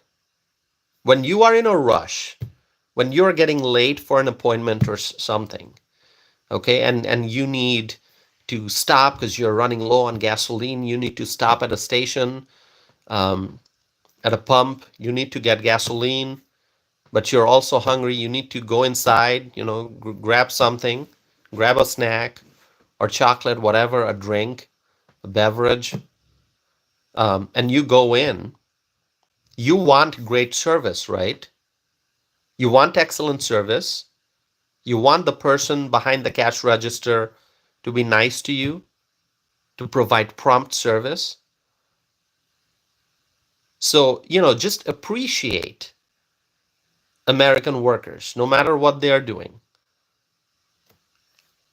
Working at a small family restaurant, working at a cafe, working at a luxury restaurant, working at a gas station, anywhere, really.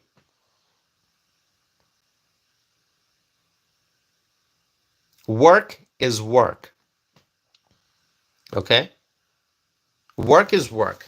It's important for people to work to contribute to the growth and success of our country.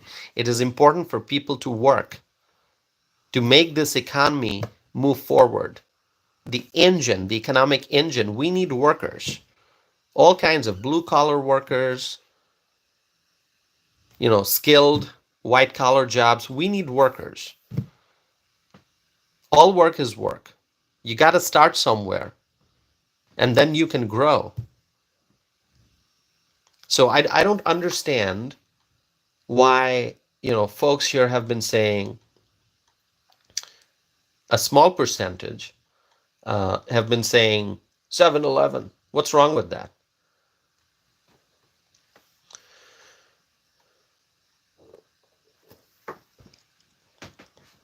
Laura is saying it's work and it's not easy to work 40 hours at a gas station when customers may not be the friendliest, always rushing. Yeah, there are some customers, difficult ones that you got to deal with, and you have to be patient, and you have to be nice, you have to be calm and provide prompt service. Dealing with different kinds of people with different personalities, it's part of working at a front desk or at a cash register, right? Paul is saying nothing, not a thing wrong with it. Yeah. Um, so yeah. Uh, okay. All right.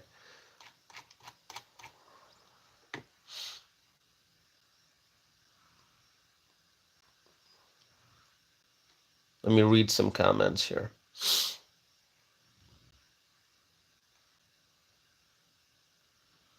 Ken is saying, like the stream, brothers and sisters and trolls. Yeah, our brothers and sisters, our friends, and also the trolls, please like, okay? Especially the trolls. Since you're trolling here, why don't you just hit the like button? Give this video a thumbs up.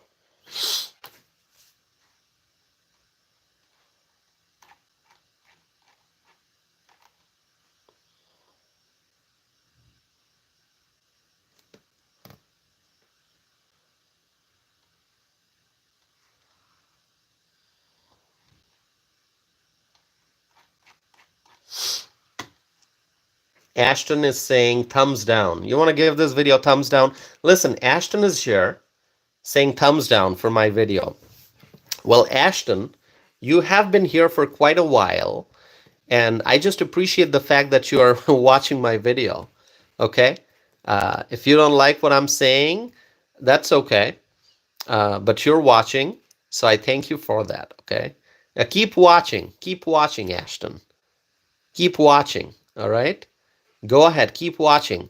Ashton, why don't you write more comments? Go ahead and write more comments. Let's see. Participate, Ashton. You're helping this channel by being here. Okay? Ashton, you may not realize it, but the fact that you're here, you're actually helping.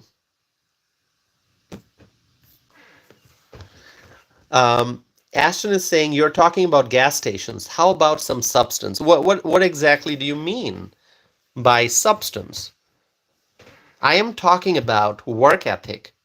I am talking about the labor force. I'm talking about the importance of being nice to people. I'm highlighting the fact that all work is important. I'm talking about how hardworking Americans help contribute to the growth and success of our economy, of our country. So isn't that substance? Isn't that important thing?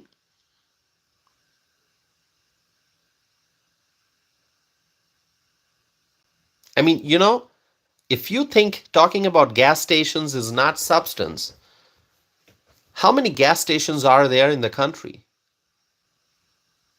There are gas stations everywhere in the country. Why? Because gas stations are important. Gas stations help this economic engine run. We need to buy gasoline. We need to drive. We need transportation. So if you think talking about gas stations is not substance, I don't know what to say. I don't know what to say. Don't disregard gas stations. Don't disregard the importance of gas stations. When you are running out of gas and there's no gas station in like a 10-mile radius or something, that's not fun. Okay? I mean, you have to understand gas station is important.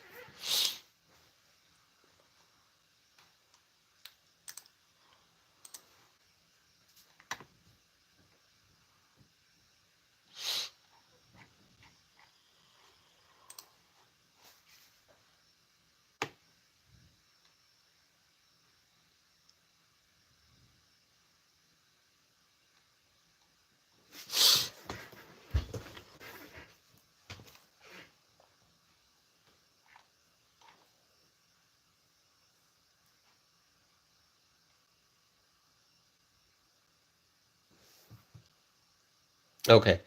By the way, let me ask you. Let's talk about something else now. I've talked about this issue before. let's talk about it again. Are you seeing drones where you are in the skies above you? Are you seeing drones? Do you still see drones?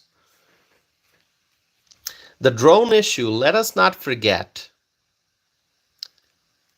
the drone issue. We still don't have answers. We still don't know what these drones are. We still don't know what these drones are, where these drones came from, who's operating these drones, what's the purpose of these drones, why are there so many drones, why are there so many drones? You know, people saw drones in Northeast as well as other states. Suzanne is saying don't see any. Okay, and it's foggy. Exactly, Suzanne. It's foggy. Let's talk about the fog. Outlaw is saying, Tosifanam, you keep doing a good job. Don't worry about the trolls. They are going to wake up eventually. Thank you so much, Outlaw. Appreciate it. So, what are your thoughts about this fog? Why is it so foggy? And why isn't the fog going away?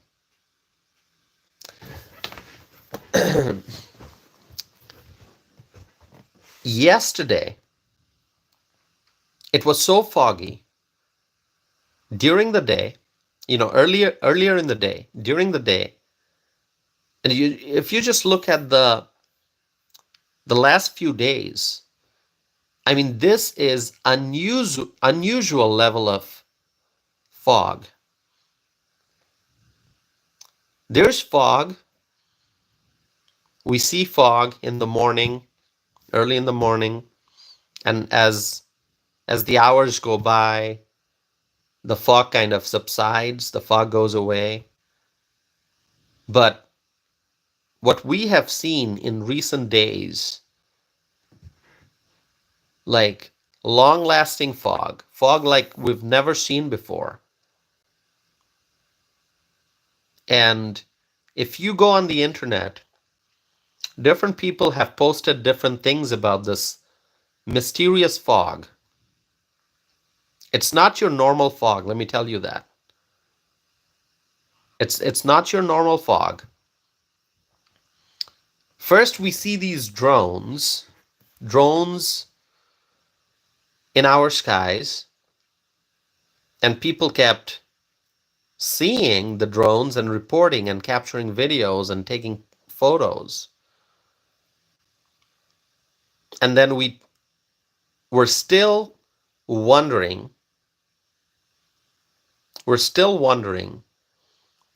what these drones are. Donald Trump said that the government knows, but isn't telling us. Hopefully we'll get some answers when Trump officially becomes the president.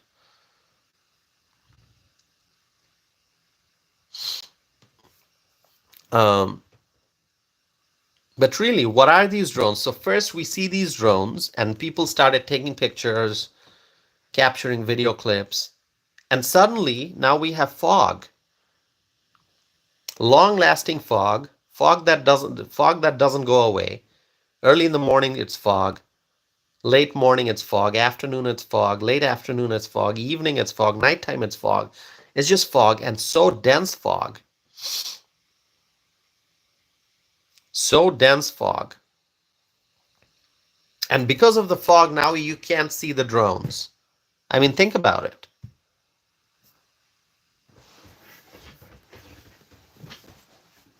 If you are now in a place where you are seeing hours and hours of fog, you can't see the drones. When it's foggy, you can't see the drones. So is there a connection between the fog and the drones? I don't know. I'm asking questions. People have different thoughts on this. Some people are saying it's extraterrestrial beings, aliens, people from other planets, other galaxies, whatever. I'm not drawing conclusions here. Understand this. I'm just pointing out that there are so many questions and we don't have the answers. We don't have answers about the drones. Now people are asking questions about why it's so foggy. People are asking questions about the clouds, like why is it so cloudy? And it's so unusual, right? The temperature right now, this time of the year. Tommy Brown is here. Hi, Tommy Brown. Um, so I don't know. I'm just asking you a question. And now we hear about bird flu. I talked about bird flu before, right? A few days ago, I mentioned bird flu. And now I'm seeing reports that there's mutation that's taking place. People are becoming sick because of bird flu. And now we're hearing about other stuff. There are some places in the country where, once again, the mask requirement is back. I don't know what's going on. Once again, I'm not drawing conclusions. I'm just sharing my thoughts, and you can draw whatever conclusion you want. You can let me know your thoughts.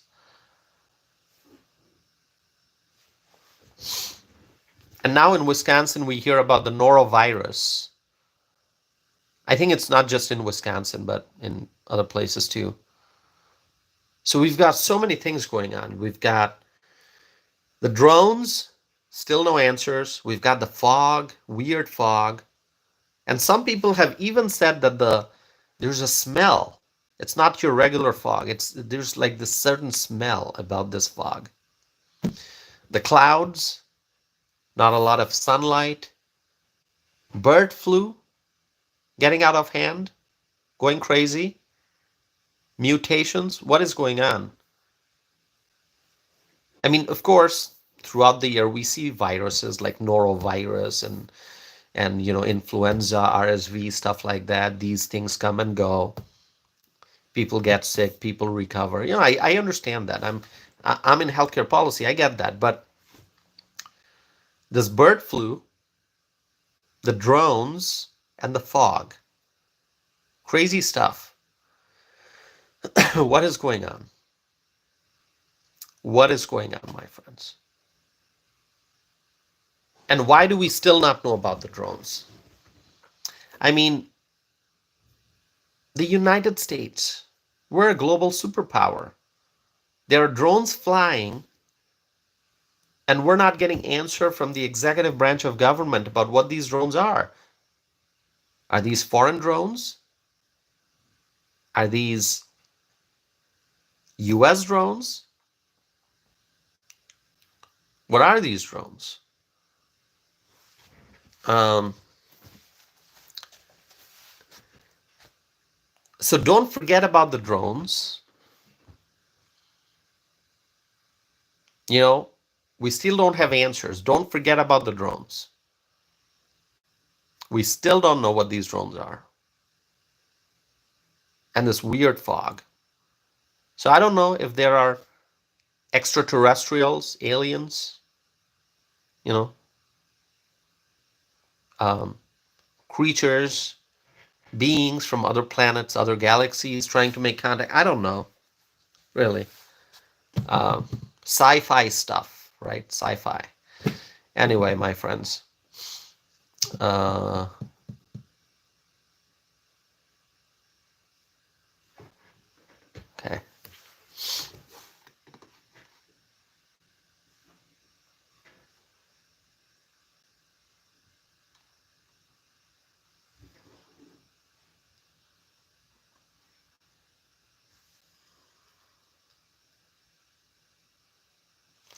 Okay, I see some really like trolls on steroids, actually. Trolls on steroids. Anyway, my friends, what I'm going to do now is end the poll. So if you have not voted yet, please do so. I'm going to end the poll. I'm going to report the results.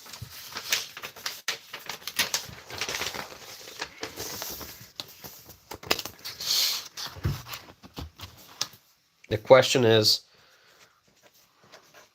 do you support H-1B visas? Yes, no, undecided.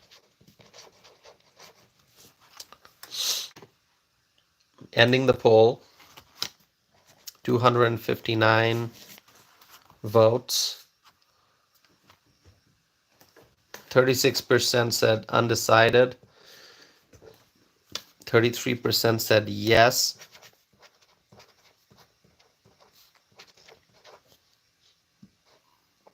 30% said no.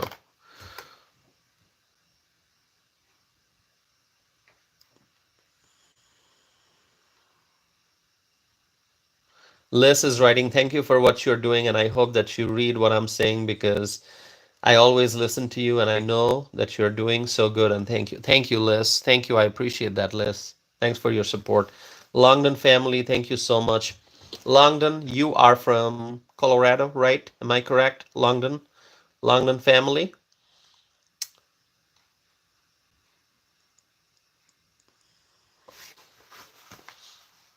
Mm.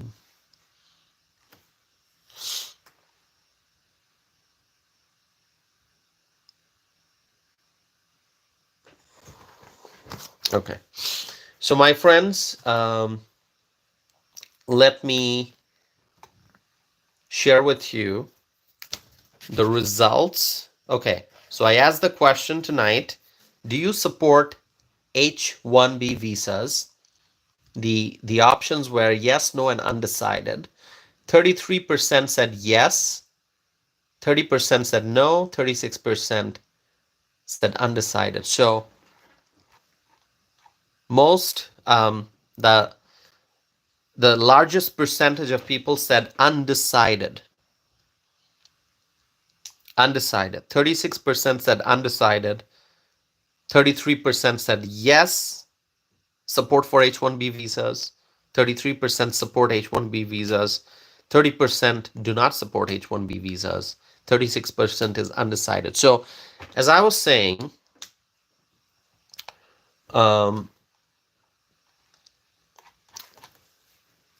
this is an important point. The fact that the largest percentage of people said undecided. And this is what I was talking about earlier, that a lot of people are still trying to get to know more about H-1B visas. What is this program about? How long has it been around? How many people are brought over to the United States on H-1B visas? How do the H-1B visa workers, how do they impact our labor market? Does that help our country? Does that adversely affect American workers? I mean, there are lots of questions. 33% said yes, they support H-1B visas. 30% said no, they don't support. But more than that, 36% said undecided. So this is what I'm talking about. A lot of people still have not formed an opinion about H-1B visa. So the ongoing debate is going to be helpful. Some Republicans support H-1B, some Republicans don't support H-1B, but that does not mean that there's lack of unity in the party. The Republicans are united because they believe in freedom. They believe in freedom of speech. They support the Constitution. They have strong principles and ethics. The Republicans are united in their goal to make America great again. But on individual policy issues, there may be disagreements, and disagreements lead to more analysis, more conversation, more dialogue. and more sharing of knowledge. So it's a good thing. A disagreement doesn't mean it's bad. It's leading to more dialogue, and more information is needed, because you can see 36% people said undecided. So the more conversation there will be about H-1B visa. So whatever I was saying, the result of the poll shows exactly that we need conversation. So Elon and Vivek may support H-1B. Nikki Haley maybe not so much. There are others who don't. That's okay. Let's have dialogue. Let's discuss this, because there are 36% of people out there who don't know enough, and that's why they have not been able to form an opinion on H-1B. So we need more information so that people can make a decision about whether they support or don't support H-1B visa. So,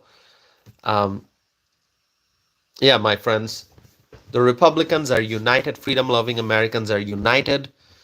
Disagreement on individual policy issues doesn't mean that the unity is falling apart. No, the unity is becoming stronger each day.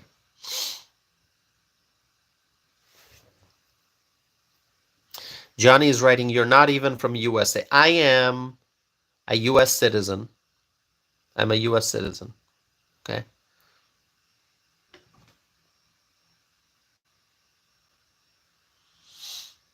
I'm a US citizen. Johnny is writing, proud American patriot. Thank you. Thank you, Johnny. Sorry, not Johnny. Johnny is being rude. Tommy is saying proud American patriot. Thank you. Thank you, Tommy.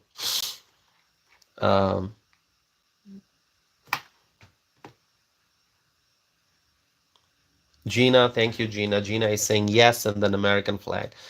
Ken is saying toss if 100% American.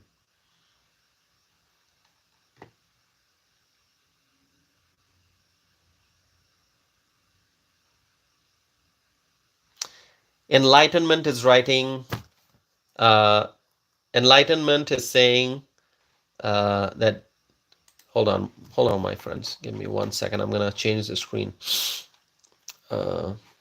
So Enlightenment is saying that he's a legal immigrant and proud American from Mexico who voted for Trump and Ted Cruz. Well, thank you, Enlightenment. And if I remember correctly, Enlightenment is our friend Enrique. Am I correct, Enlightenment?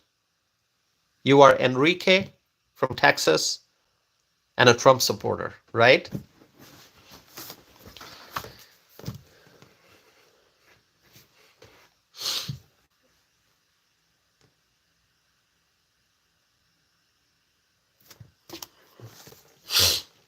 Yes, Enrique is saying yes, that is me. Thank you, Enrique.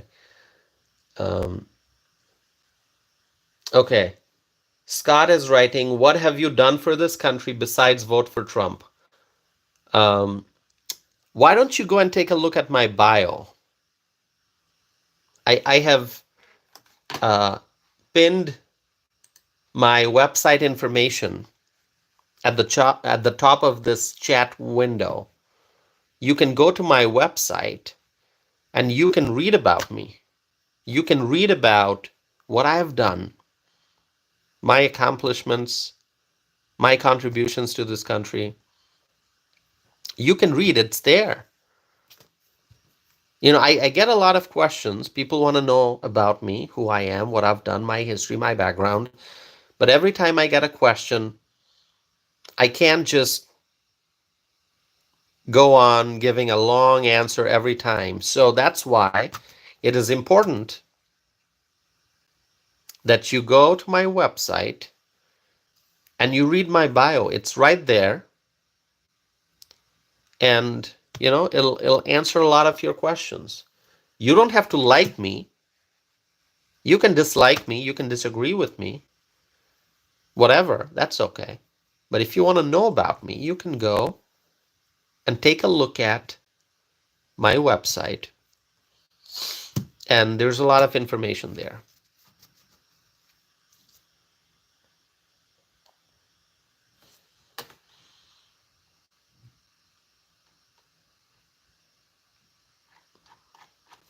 Okay, so this viewer named Snelling, whatever.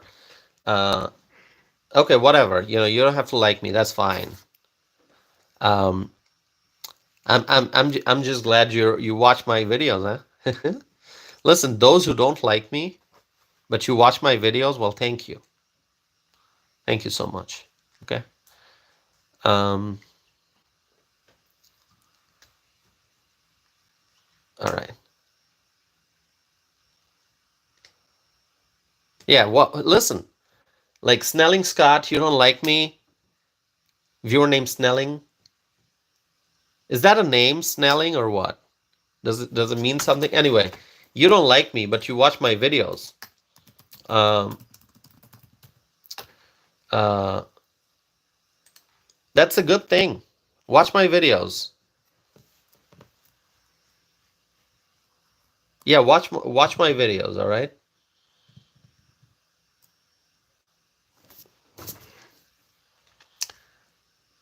Yeah.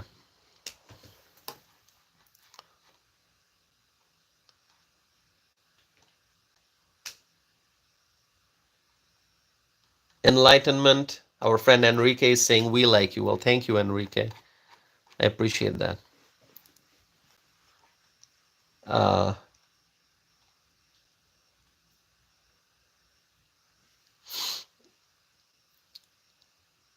uh, Enrique is asking, who's your favorite congressman or woman?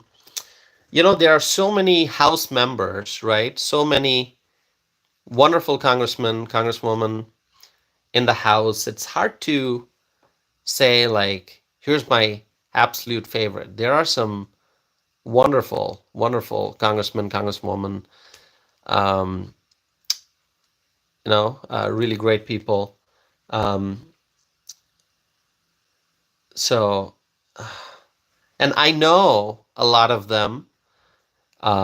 So it's just hard for me to say. I mean, in the House, the House is the larger body, right, than the Senate. In the House, there are some great people. Here in Wisconsin, if you look at the House, uh, there's Brian Style, House member. There's Glenn Grothman, House member.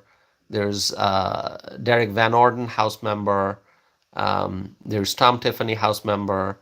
Uh, and more. There's Mr. Fitzgerald, House member. They are the House members from Wisconsin.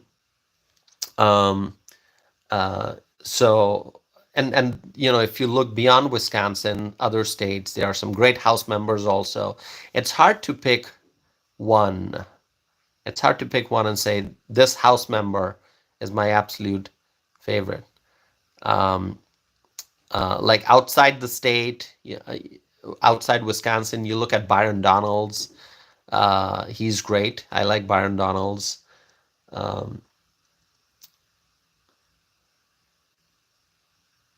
all right, let's see. Yeah, it's hard to pick like one person.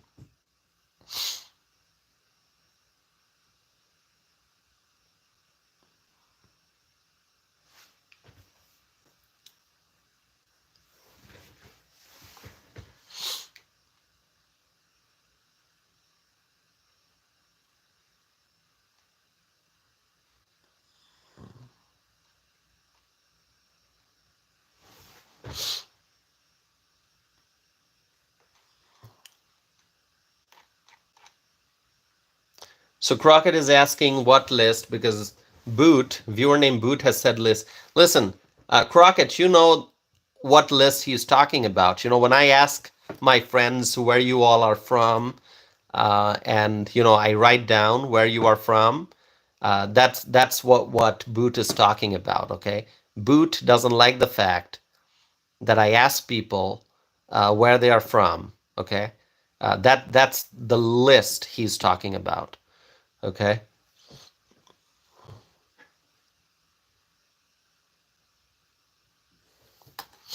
Yes, so that's the list he's talking about when I ask people, "Hey, where are you all from?" Like I know our friend Crockett is Hubert from South Carolina. So I mean, because I asked Crockett that question and Crockett answered, and I wrote it down. So now I know, now I remember. So what's wrong with that? If you don't want to answer, Boot, then you don't have to answer. But my friends here, they have answered. Like Longdon family has answered. Crockett has answered. YIME Kristen from New York has answered. Suzanne has answered. So many others, right? So many have answered. Um, Enlightenment, Enrique has answered. Ken, and Ken Berry. Ken from Appleton and Ken Berry answered. Our friend Misty, and then Sassy, and then Gerlina, and so many others. So what's wrong with that? I don't understand. We have so many friends, so many friends. We got AC Cruz, we have Brian from Lancaster, we have um, Bree, White Wolf, Kathy Beltram, we have Jazzy Star and Cheryl. We have three Cheryls, including Cheryl Barnett, Cheryl Butler, um, and Crockett, and so many friends. We have Dana, we have Edwin, and I'm going to be missing some names, I know. Forgive me for that. We have Freshly, our friend Freshly. We have Swaggy, who came up with TTTT, Swaggy. We have Gianna. We have Fred. We have Frank. Um, I mentioned Gerlina, Gina, um, and you know, there are so many others. Um, Let me see who I can find. Uh, we have Kushi. Kushi supports our channel. Longdon family, obviously. Liz Sell.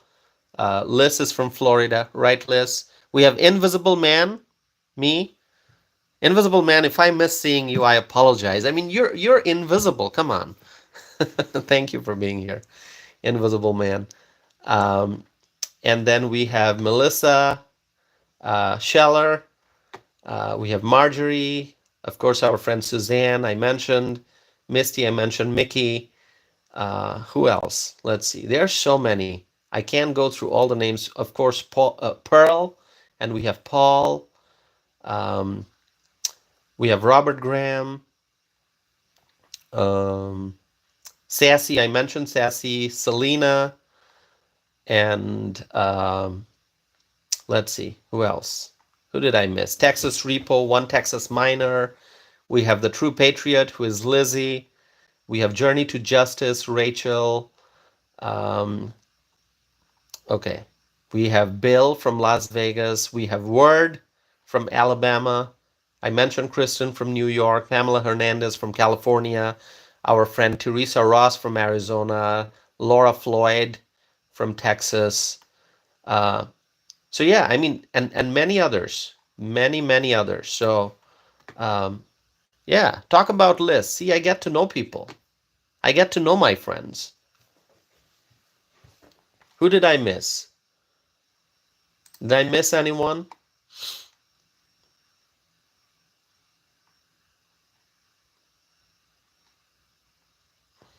Who did I miss, my friends? Whose name did I miss? Let's see.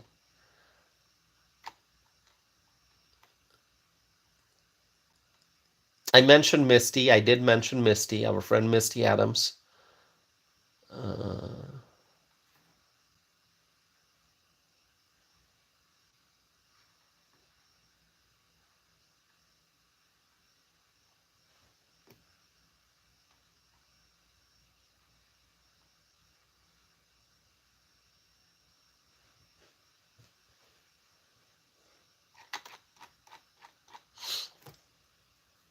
Tommy Brown. Sorry, mismentioning your name. Okay, who else? Um, let's see. Who did I miss? All right.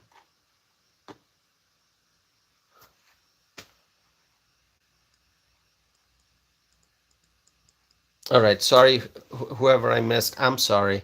Okay. All right, my friends. So, okay.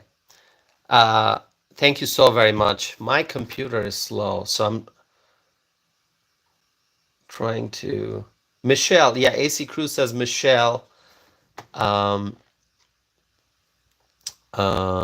AC Cruz, you're writing Michelle. Michelle from Florida. I haven't seen Michelle. Hopefully, Michelle's watching this. Of course, we have Susan Epp, our friend from California. Um, and there are others. Of course, our friend Terry Dunlap from South Dakota.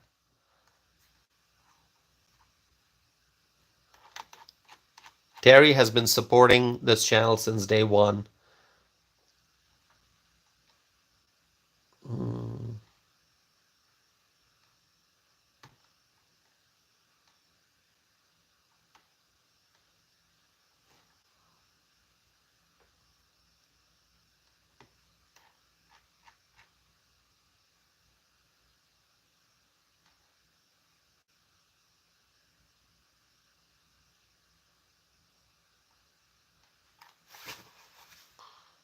All right.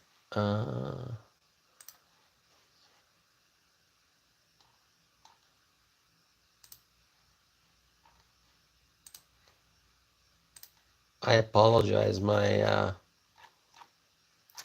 computer is so slow. I'm trying to.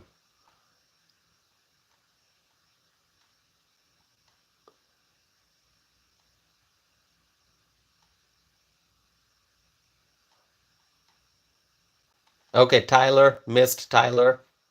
Hello, Tyler. Who did I miss?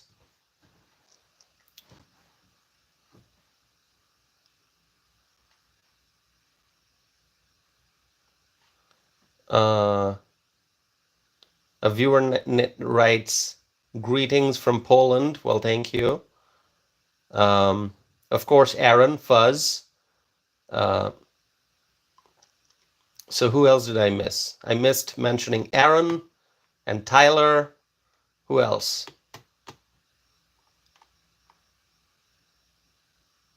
Sorry if I missed someone's name.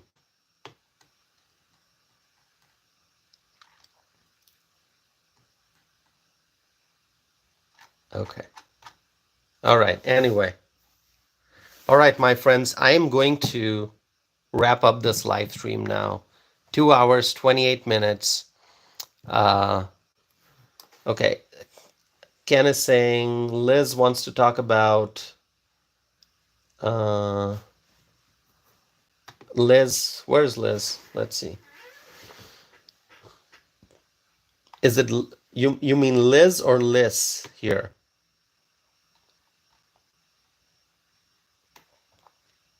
Mm.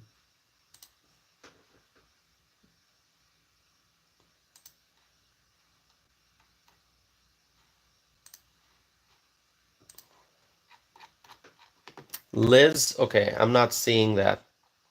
What comment did I miss? Did I miss any comment? Uh,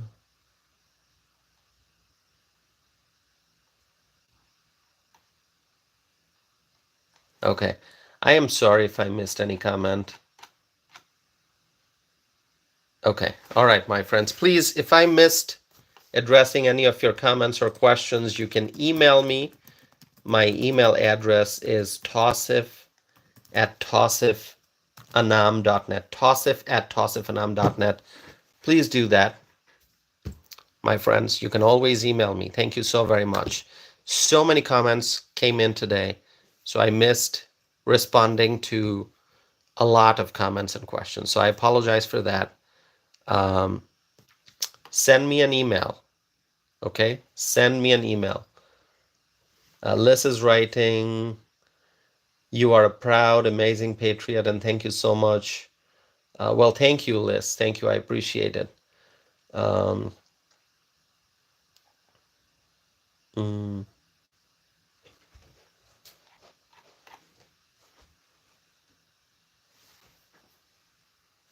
a viewer is asking, are you Indian? No, I am not Indian. I am not Indian.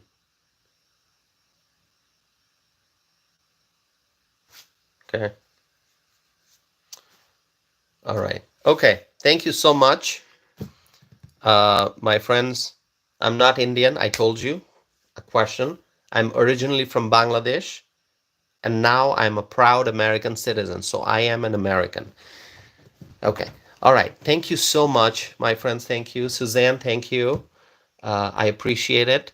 I'm going to end this live stream. 2 hours and 31 minutes we spent together. Thank you for your support. Thank you for liking the video. Thank you for subscribing. Help us get to 100,000. So subscribe if you have not done so already.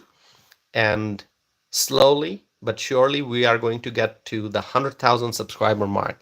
Please share my channel and my videos with your friends, family members, and your neighbors. And please continue supporting this channel by hitting the like button. Like my videos.